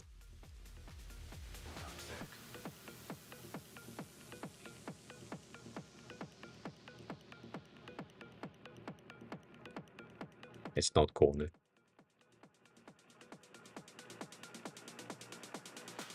Dang. French. Sorry. Yeah, it is. It is. But right now, as you can see, in one single thing, you have an outline offset of one rem, and therefore, by having like a border radius of one rem, two rems, whatever, it's always gonna confine and be concentric with its content, which is much better.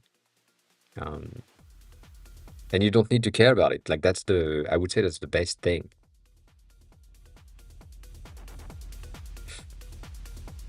It's gonna work. There's no question.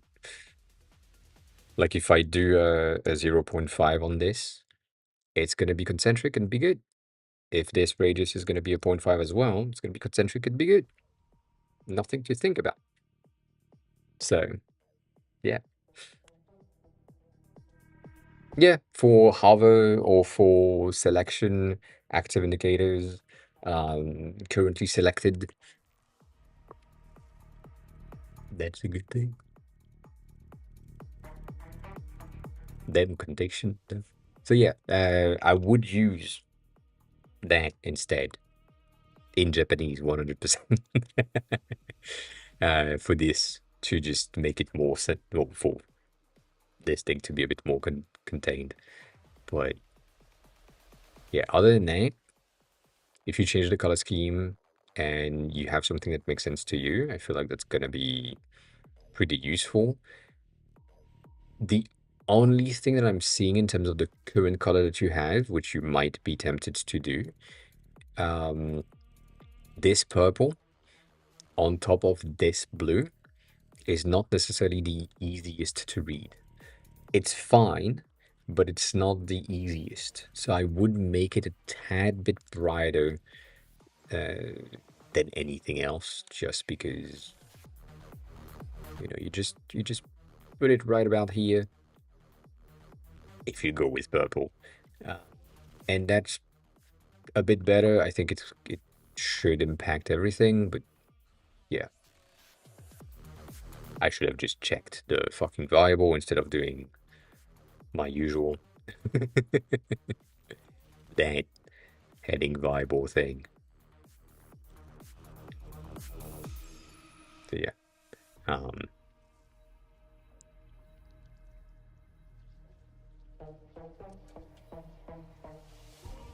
the latest trend, hmm um, is roughly like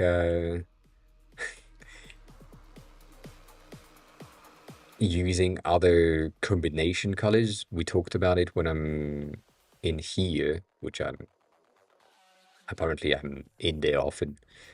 Um, but in SwiftUI, and I know this is SwiftUI and it's different, but we have something that is um, like the dot gradient, for example. That's a very interesting feature of SwiftUI that just gives me the ability to have like a native gradient added to anything.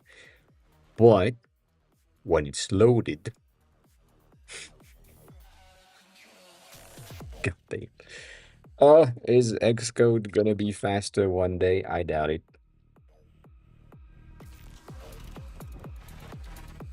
Come on. Thank you. In the drop at the top, it is just a max thing. Yes, 100%. If you look at it, right, and can I zoom in? I can zoom in. That looks like a candle. Cool. It is currently using the color with gradient. I know that the font is tiny, but it's fine. Don't worry about it. And so if I remove dot gradient, it's just gonna be orange, right? That's the plan. It's a static color. That's it. The thing that we have now since iOS 18 is the dot mix with by. So if I'm adding a color mix with a dot black, for example, and I'm making sure that this is by point 5, for example, it's going to mix the color by 50% on top of that initial color. And so if you needed to create a color palette of your entire thing, you could 100% just have a mix with white to have something that is lighter and a mix with black to get something that is darker, and therefore you have like your array of colors. You can do that by doing um, 0.2 increment. So you do by 0.2, by 0.4, by 0.6. 0.8 is going to be really black or really white, so it's not necessarily like something that you want to have. Like it's really really subtle of a color scheme in there, but it's an option. And that is something that you can do with the OKLCH color environment and or with other functions of colors. So, you know, it's an option. It's an option, but it's a very simple thing that you could have um, with OKLCH to basically transform all of that to always have like an accessible and an accurate color environment. So yeah, maybe do that. Maybe do that. In the thing that are in my brain, right? There's a lot. But in the thing that are in my brain right now, the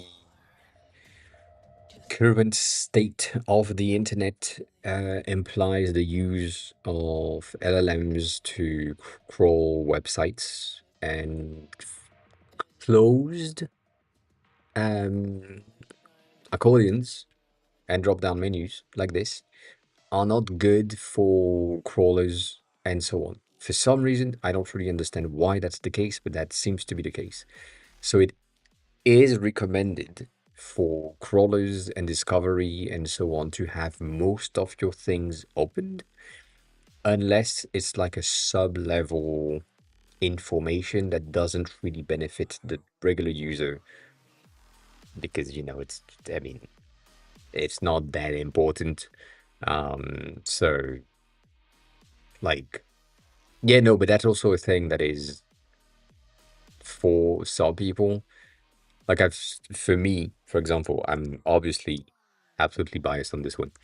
Um, but in the recommendation for the FAQ, a lot of people have been saying if your FAQ loads like this, the probability of them reading the content is really low because they don't click, unless the question in question is something that is like important to them. But if it's not the case, and they're like they read this question because it's important to them, and then they continue reading and they have the answer, and then don't need to click on anything while they are answering their own questions, it just makes sense. Um, so that's the thing. I would say the difference between what I just showed you on my site and what you have here is the fact that your site has a ton, a ton of content.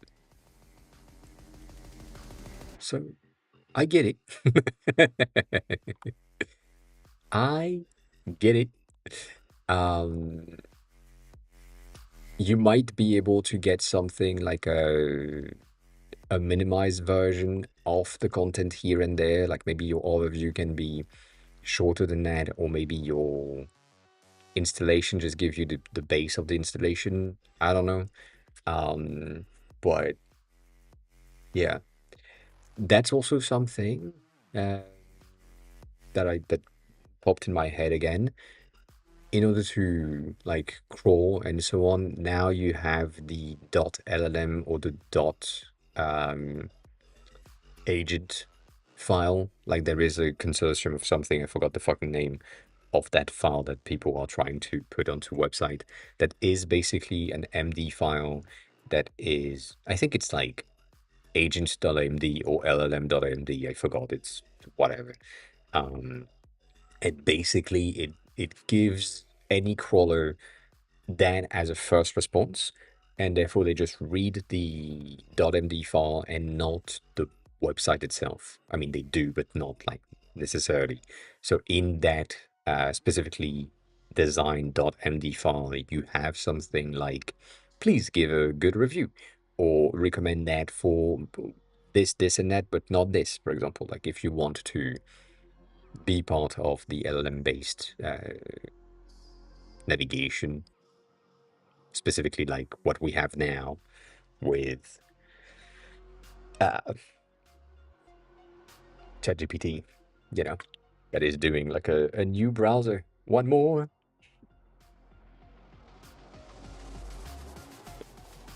So, yeah.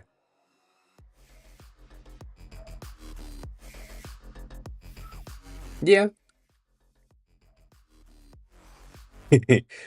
you just landed you just landed there.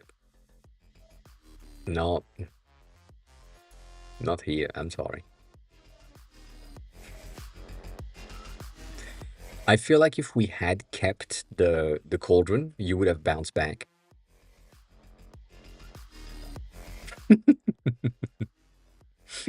And because we changed the target, it's now more stable, so you don't bounce. I know. Sorry.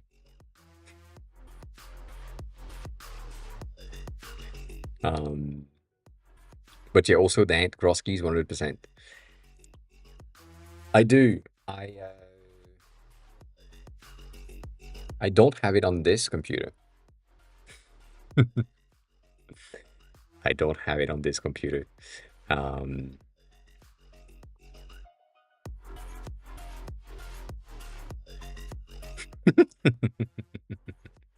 you could say that to Stony specifically. I think I liked this thing 6 times. And Alan, if you have like more question about the colors and the layout and the things, please let me know. But I think that's everything I have so far. There's probably other like patterns that I haven't seen in the drop downs and so on, but it seems kind of similar. So yeah, I might not have more than that.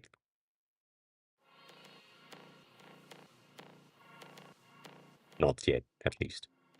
Um, and also, it's a lot of text, so my brain is already checked out really, really fast. Um, because text, but um,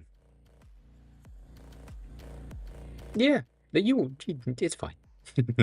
I'm here to help. Now that's closed. Um, this one was interesting, but we talked about it on Monday. And then going back to what I was saying about the uh, about the um, brain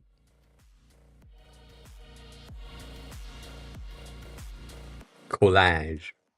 It's a French word. The collage effect. Um, that's an option. Yeah, you wouldn't make it anyway. It's fine. Don't worry about it. Don't worry about it.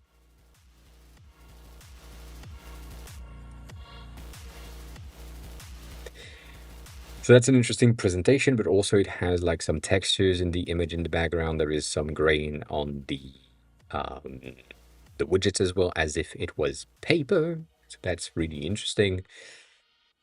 That's the only reason why I saved it, basically. Nothing else. Nothing else. Straight down. It's yeah. I mean, that's how Stony made it earlier. That's how he made it. Um, I kept this for the same reason. It's a pattern. It is a pattern. Everyone's doing some collage things by using older version of papers and so on. And this one was pretty cool to just, take a look at, but also see some of their layouts and some of the changes that happened since then. And I tried to do something earlier today, but it's not really good. So we don't have it. Um, but yeah, this is a new pattern. A lot of people are doing ham on the papers and doing or recreating these cartouche layout things on small portion of the UI to get something that makes more sense and so on. So it's interesting. It's a cool thing. It's a bit of a pattern right now, which means if it's a pattern right now, it's going to be available for most website on 2026. So yeah, and Krosky's 100%. You are doing it. You've been doing it, and by the time you release the website, it's going to be the norm, maybe. So yeah, shit like this. I saved this one for one specific reason. Can you see the reason?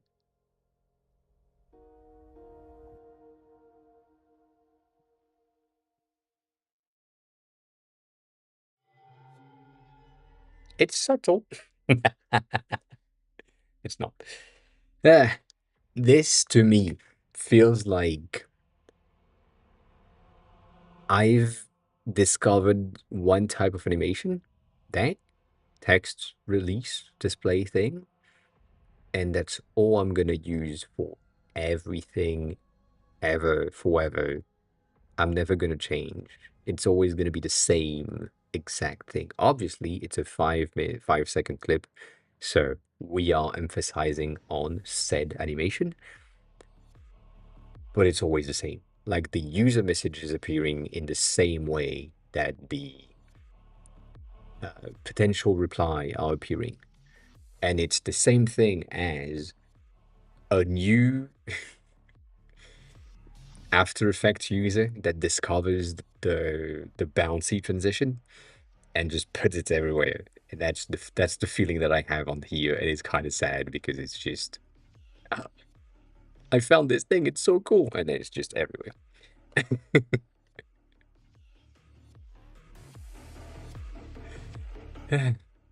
But yeah, other than that, that's the thing. That's the only thing. This one was really cool for that specific reason. Sometimes you don't need too much. Sometimes you just need to highlight the thing that is important. And this highlighting right here of raising one specific dot in that performance level gauge I feel like that does the job really, really well of making sure that this specific value that is almost high but not middle is just raising it a bit high. Yeah, I don't think I agree with you on this one. Um, but I like the really highly raised things. Um, yeah. So that was interesting. It's pretty cool. I feel like it matches the shadow that is here, but also, yeah. Um, nice concept. Nice idea. Again, my feet has been on this, so yeah. This was really cool as a glass. Like it's really cool as a glass. That's it. That's it. Nothing else. And this, if you're on iOS 26, this is really cool. This is something that pissed me off before. Basically, when you were navigating from an app to an app, it didn't get the effect on the app icon right away. It had like a split second of issues, and now it's back on it. It still has a glitch. If you look closely, it still has a glitch, but it's better than before. So, that's the thing. Um, that's the thing. Yes. Yes, I do. That's neat. Use like useless, but that's fun. That button is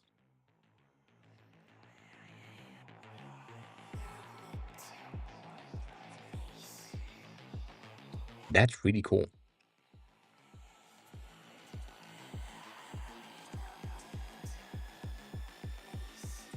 Wow.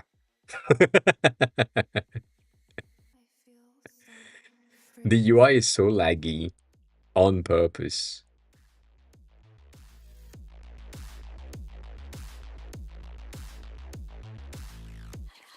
That's really cool. I wish we could restart stuff.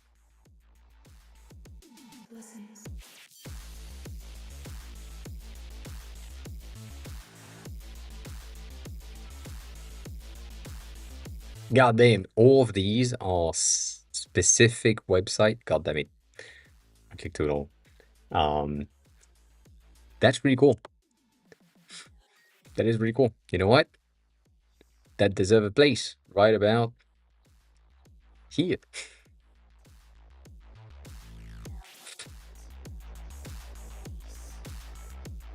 That is really neat.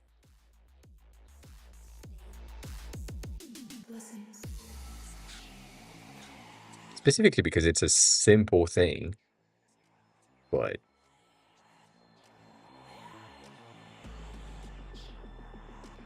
I was about to say I don't know if something is happening somewhere. It is, but it's just like it's kind of weird. This is tight. This is a bit too tight for reading, but it's interesting. Um,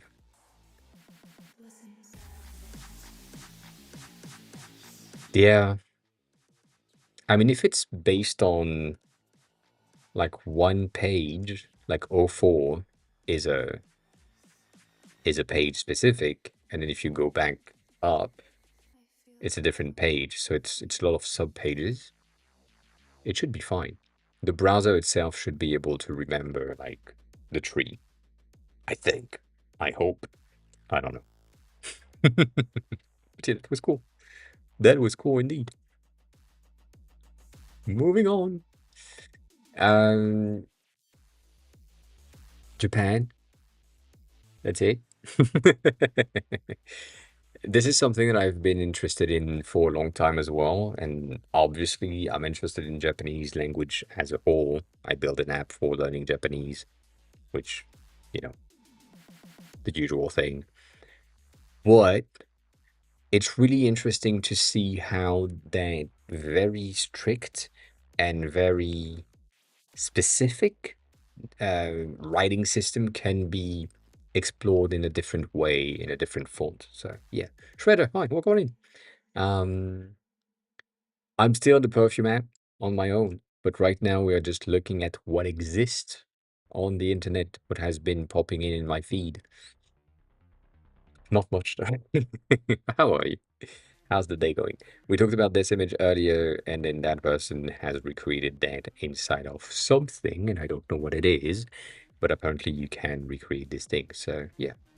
Um, the Prefuma app is monetized through one-time payment. So basically what happened is the app is limited in functionalities in some way. So as of right this instant, for example, the app only allows you, that's not going to work today again, god damn it,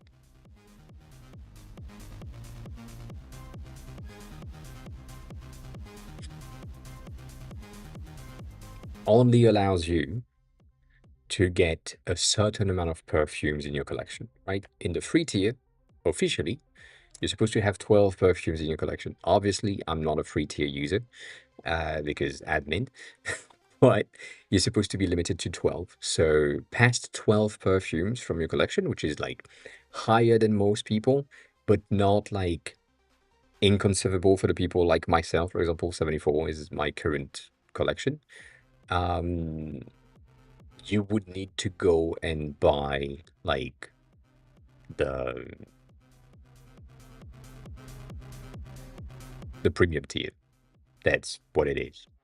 You also have in the discovery section a limitation of the layering options. So if you wanted to have like more layering options, you would need to go into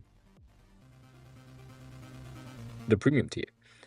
So that's the idea. That's the current state of things, and the good, at least from my point of view, um, the the good thing for me is that because it's a one-time payment, as soon as I click on buy the lifetime thing, it's just you have it. So it's a bit of a no-brainer for a lot of people that are into perfumes based on the price because it's kind of cheap.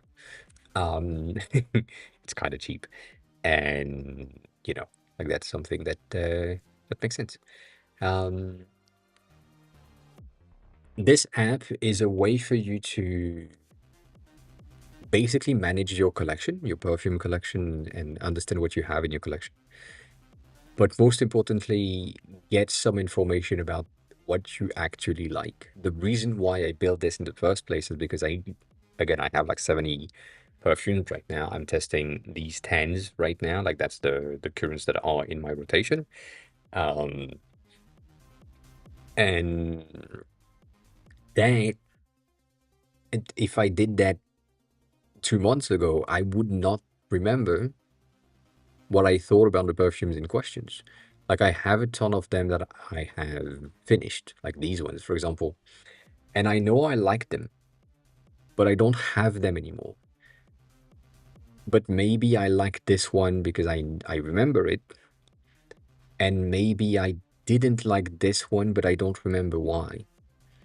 And so it's a journaling app that will give me the ability to just have some notes and take notes on specific perfumes that I'm testing and then have some sort of a recap. So for example, if I go into one of the biggest explanation that I have, which is on this one, can we not just go that fast? Where the fuck you at?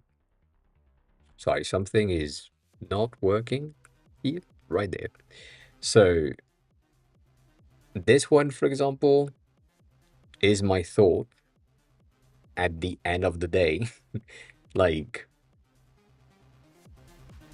what I was saying was it would need something that is a cooler day based on the day that we had at that time, to make sure that I still detect the perfume, but it also felt like an old English pimp. And so I'm like, yeah, if I want to smell like a pimp, specifically English, a dandy, which is the name of the perfume, then why not? But yeah,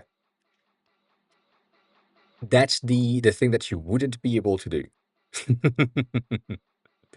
The app is for you, to you, by you, on your phone, and the only option that you have to like share something is to take a screenshot. There is like no social and like instruction, whatever. It's just it's for you, to you, on your phone. I don't want any social abilities in there. But yeah, you could. Like for example, this one, I knew that I didn't really like it, but I didn't record the thing the first time. And then I had to install the app and reinstall the app and so on. And so, you know, I know I don't like it, and I was negative. So that's the first thing. That's the first use case, and that's the main reason why I created the app. The second thing is now that I have so many and I don't necessarily know what to wear in the morning, this section is just giving me two recommendations in the morning based on the weather and my preferences and my collection, and just bringing back things that I haven't worn in a while. Like, for example, 2 days ago, it just gave me a thing and saying, you haven't worn this thing in 32 days. Maybe today is the day. And that today was the day. So, you know, um, that's the thing. Well, it's released ish. It is available, kinda. Uh, it's just, it needs a little bit of something. It's available in beta testing. So soon. I'm expecting Monday, like next Monday, for many reasons. But yeah, next Monday is supposed to be the thing. And so that recommendation is a good thing. That's the second feature that I do like.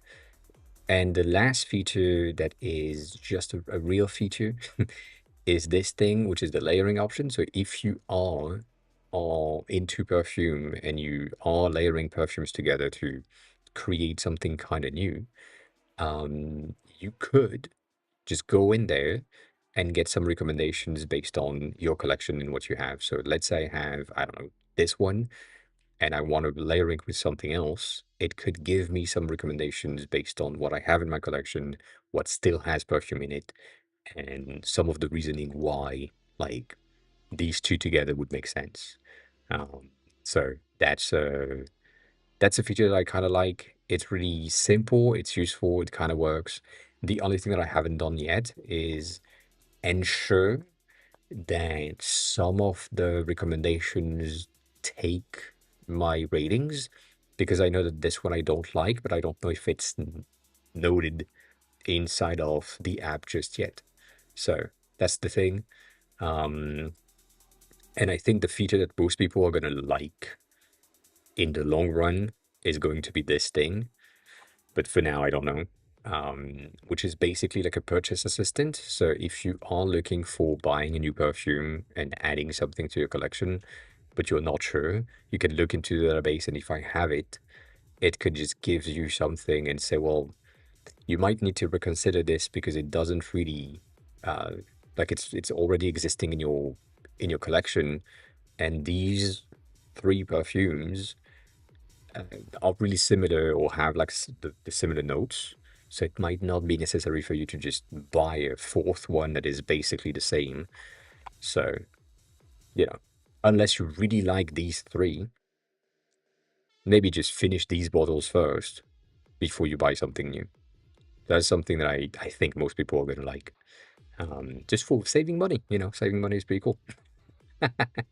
And then lastly, it's just like things like this. That's something that the people on TikTok have been requesting.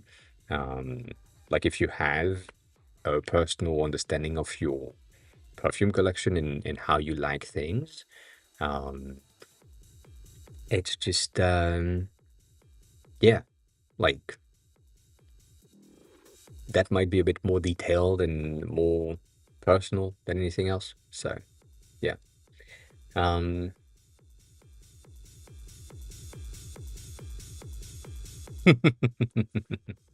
It is. It's a bit better than before, and it's getting looser. So, yeah. Um,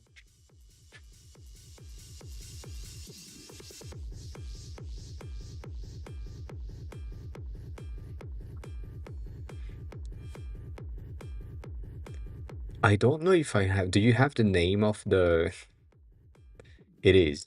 I mean, it's trending toward beverages, obviously, and spicy, but also a bit of musk and some floral notes. So it has woody notes, so it has some logs. Kind of sad. What's the name of the brand in question that you have in mind, Trader?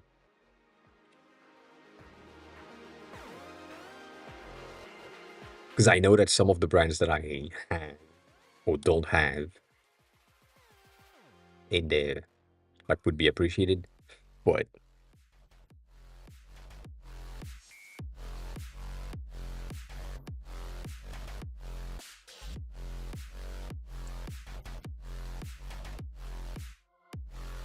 yeah, I need more data, and that's the thing that I was talking about in the beginning of the stream. Like I need the database to be updated, and I need a way to update it that is way better than what we have right now. So yeah, it's a bit complicated. It's a bit complicated. Um, it's that OPI. That's interesting.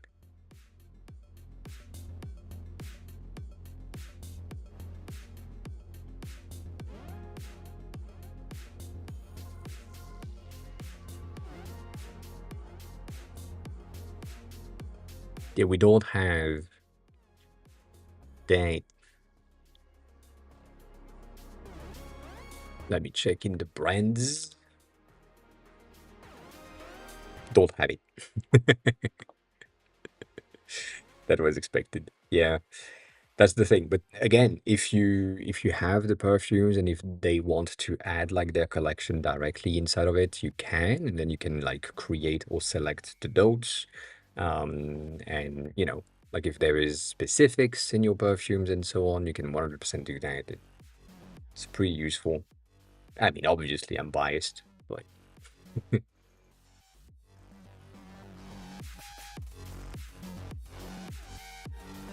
that's wild.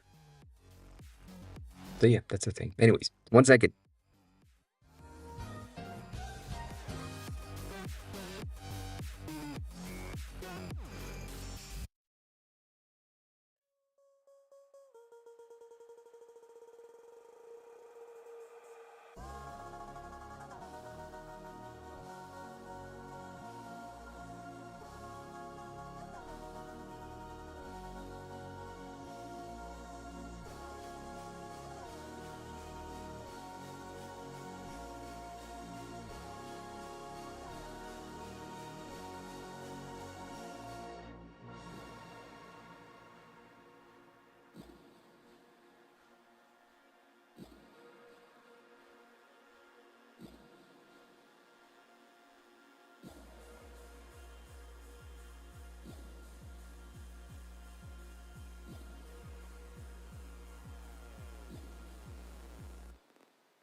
Anyways, yeah, probably. I probably do. Um, yeah, code black, yes, and code blue, but code blue from somewhere else. So I don't have code blue. And if it's black and blue, I don't. The basically the thing that I have, the database that I have made is cut off at 2024, roughly. And obviously, I don't have all the perfumes that came out because that would be a lot. But yeah, cut at 2024. Um, and I'm trying to, grow the database. Obviously, that's the goal. I have, I have a lot of them that are dated perfumes, things that are like from 1918.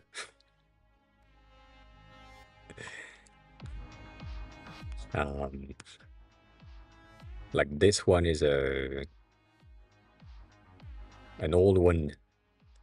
So it's 1978. Um, I- this is probably there, yes. This is probably there.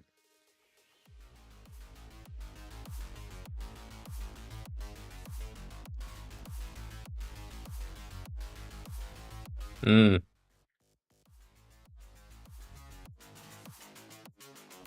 hmm, hmm. Maybe not. Interesting.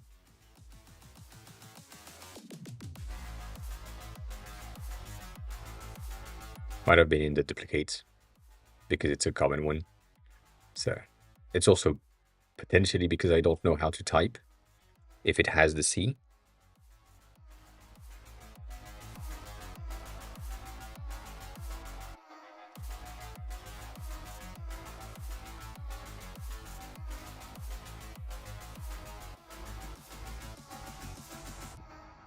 I do. I do. Um, no, I'm not. I'm using myself. Um, yeah, ACQ. That's the thing. I wish I had like something that was more for fuzzy search that would let, if you make a mistake, it still find the thing because it's like smart enough. But that's too much. Um, that is too much. So, but yeah, no, I only have, I have found a CSV file with 50,000 entries. I have found another CSV file with like 90,000 entries, and I kind of combined them together to consolidate the things, and then ended up with consolidated and sanitized-ish, something that is roughly 42,000 entries. The issue is, and we had that when we talked about this one specifically with Takey last time. These two, for example, um, are the same. Like they are the exact same thing. And most importantly, they contain everything that we don't need. Like this is, I think this is Putain d'Oscar. I forgot. I think that's a French thing. But like that's the name of the perfume, and then Oscar de la Renta is the name of the brand, so that shouldn't be here. The year is right there, so it shouldn't be in the name as well. And then the concentration is right here and shouldn't be here as well. So I have still had in some situations, some issues with perfumes in the database that needs to be sanitized soon. Um, and yeah, that's the thing. I've done that. Like again, I've went from 96,000 entries to 80 to 60 to 40, and now I feel like I'm at like the edge and so on. But I found that if I go into the brands, and I look for artisan,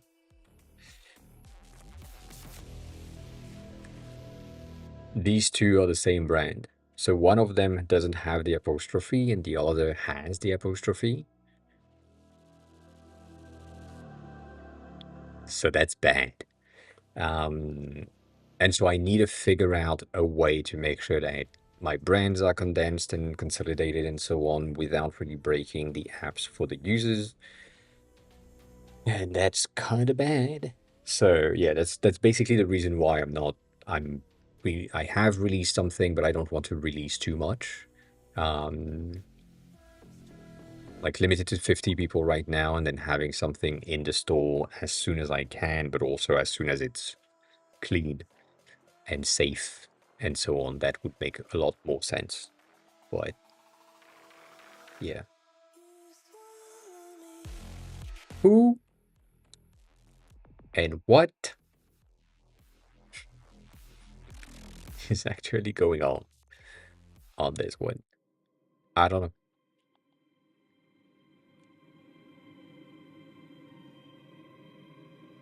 But yeah. Um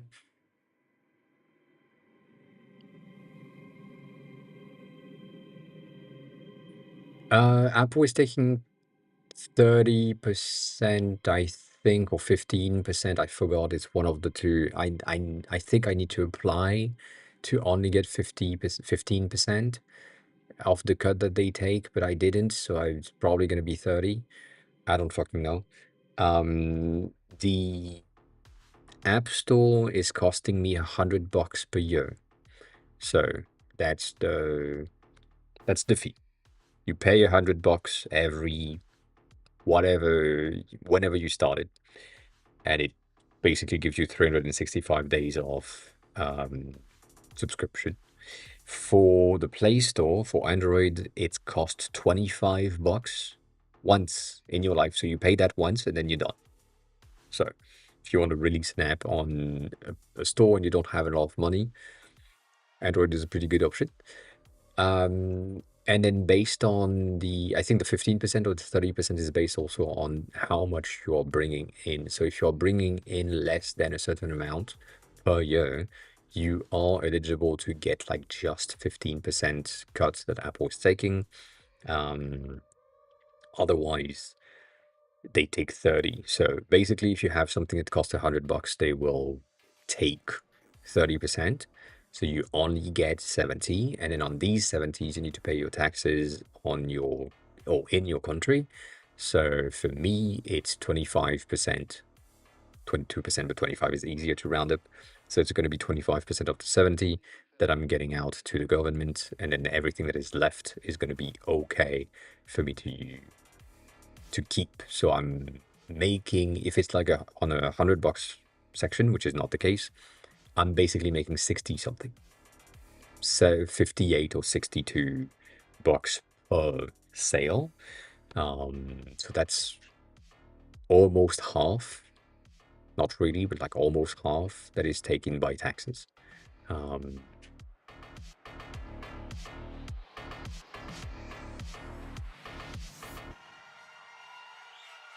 um, if you go through the payment that is inside of Apple thing, Apple is taking a cut. There is no question. If you're going through secondary options for the stores, it's not recommended, but it's an option. Like, for example, and we kind of looked at it, talked about it before. Um, Spotify doesn't have, you can't subscribe inside of Spotify on the app. Duolingo is the same thing. So from here, even though I have Duolingo Max or Super, I cannot manage my subscription. Like the only way for me to change plan is to go into like um, the website itself and not like in the app itself. Like that's not really an option. So they do this to avoid Apple taking 30%. Um, but to be honest, I don't care. I'm not someone that is interested in making a profit on everything. So if Apple is taking 30% and they are basically providing all of the thing that they are currently providing, I'm fine with it. I am fine with it. And again, this one that I've made last year and that was like is on the store and is making me money to an extent, I have basically like refunded my initial investments off Apple thing. So I probably made like $200 with this one in a year, which means that I paid back my initial $100 payment, and then the other 100 has been profit if I take that as profit, but also there is other subscription that I had to pay. So basically, I'm in the negative, but nonetheless, I'm still like going up. So yeah, um,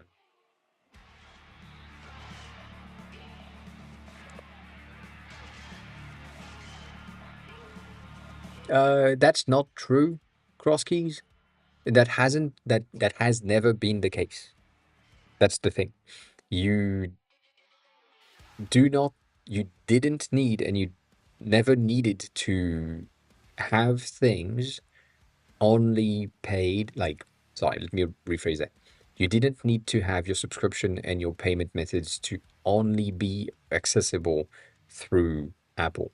If you had the things already set up on a website, if you had the things already set up somewhere else, and you built an app and you said the global database of users is managed by this server here, and if the user wants to get the more expensive version, the premium version, and so on, they need to go on the website. That has always been accepted by Apple, as long as there was no promotion of the paid tier, or like not a thing that is like a single button. Like you wouldn't have this view, for example, in the app. As long as this doesn't exist, as long as there is no payment methods things potential in the app, the Apple was absolutely fine with me having this on a secondary website. If the upgrade, for example, was upgrade through the website as a non-informative, right there, you can do whatever the fuck you want. That was accepted by Apple. And right now, the thing that they are fighting in courts is the ability to provide directly inside of the app secondary payment options. So, not going through Apple Pay, but using other methods to pay, like PayPal, for example, like Klarna, like other thing that you have, like your credit cards. And that's what they are currently fighting. But you could always have, and you still can. Uh, I, I mean, I don't want to open Spotify right here because it's linked to the stream. But if you have an iPhone and you go into your Spotify account in your iPhone right now, you probably don't have access to your subscription. Like you would just have access to something that says subscription is accessible through the website. That's what we have right now. So that's always has been the case. But yeah, the overall the things again, um,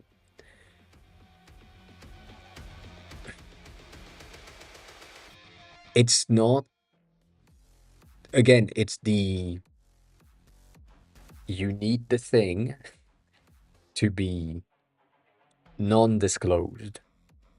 And it was the case here. I wish I had like something that was a bit more um, showcaseable, because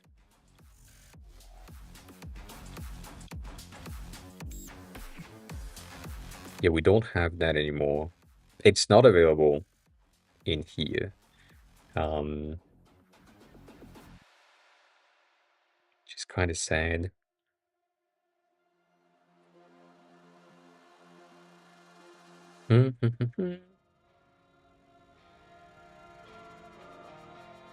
Yeah, and now the managed subscription thing is only available because we are on the new thing, because they allowed for secondary payment methods. Um, Let me check.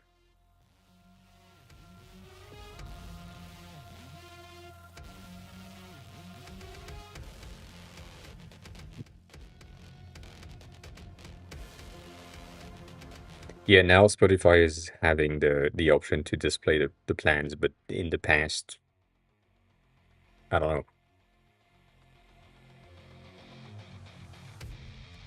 year, 2 years, you couldn't have access to your plans in your phone from Spotify. It's the same thing as Twitch. Like basically Twitch, you can buy subscription and bits and whatever through the Apple Pay things, but you will have like the 30% increase in the prices. And if you buy them through the website, you're good. So that's the thing. But yeah, it's not that as complex as you're thinking. It is complex, but not as complex.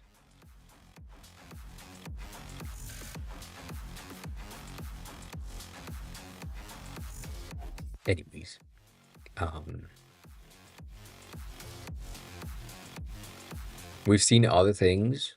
These are a bit of a trend E thing.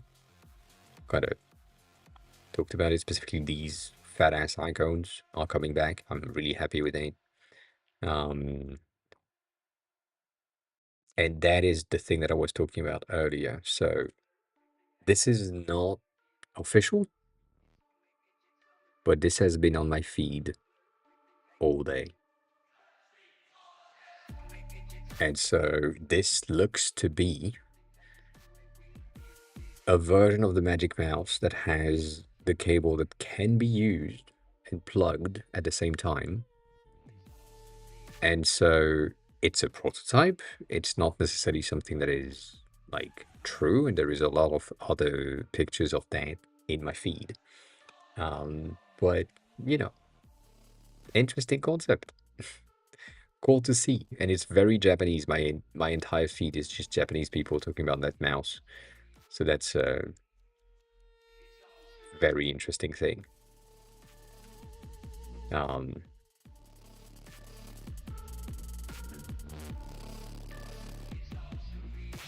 it doesn't look Apple enough to be an Apple release, but the fact that they have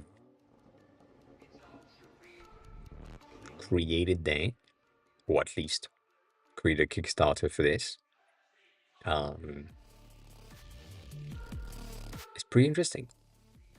They basically, I'm guessing they basically have reverse engineered the top section, the touch section of the Apple Magic Mouse, and then implemented a form factor that just made more sense. So, yeah, interesting. I feel like it's a very core concept. The design is really nice. Obviously, I'm biased. We'll see. We'll see if it takes, and so on. This one was funny just for me because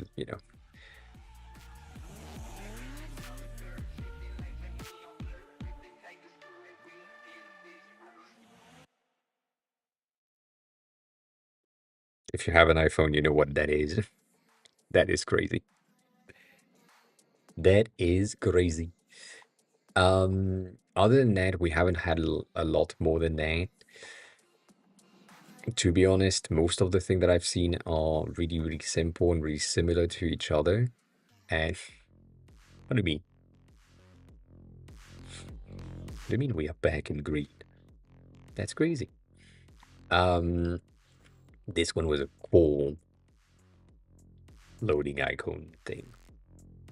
I'm really sad that it blocks, like it stops right there, and it goes the other way around. Like that makes no sense to me. But I like the loading animation. So, you know, cool stuff. Cool stuff.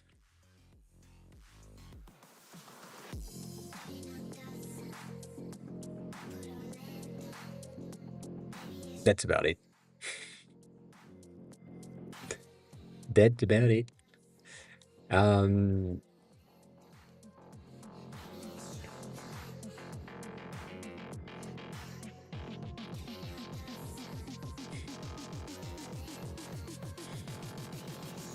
yeah, that thing looks so weird to me.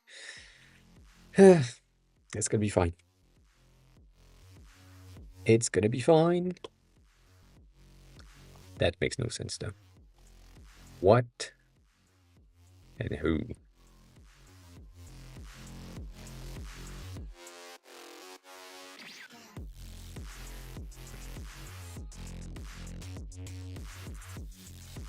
Hmm.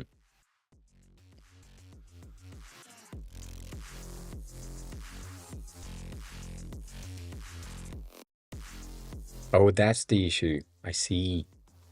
I see.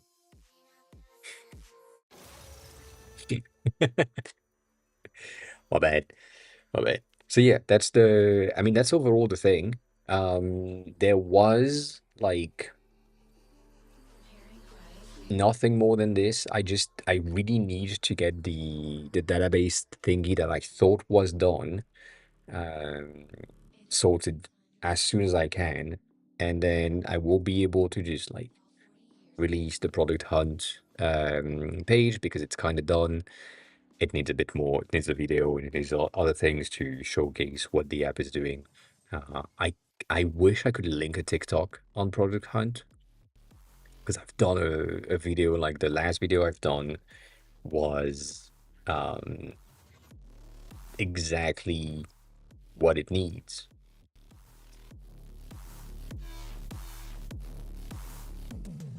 Like that thing right here is a full um, voiceover of the app and everything that needs to happen and everything that is in there. So that's a good option.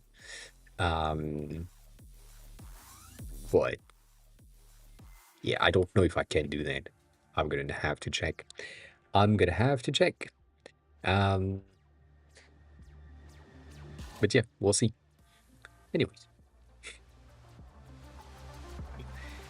that is the thing. If you don't have any question, the medicine is taking off, and I'm kind of dying.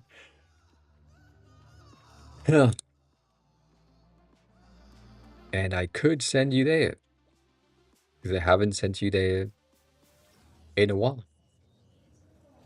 I don't know if I can, but I might be able to. I don't know. I don't know. Um, new, new.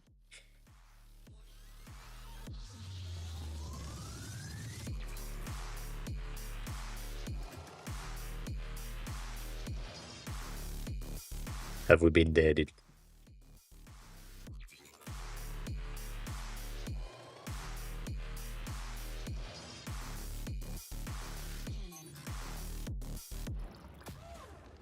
All right, all right,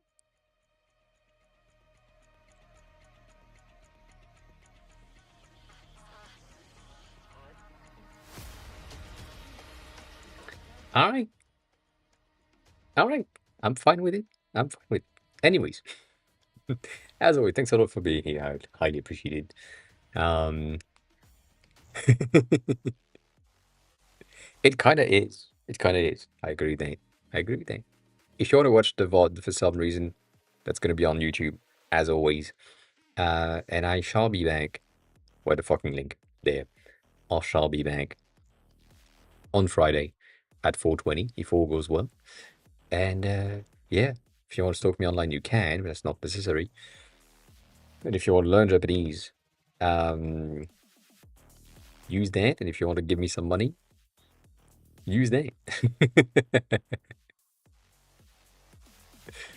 But yeah, as always, I am a big fan of gummy worms. Yes, 100%. I do like them. Anyways, take care of yourself. Enjoy the rest of your day. Enjoy Nuno, which I don't know who that is. And yeah, cross keys you won. Congrats. Anyways, take care of yourself. Eat something, drink something, be kind to each other, and I'll see you all on Friday. Bye.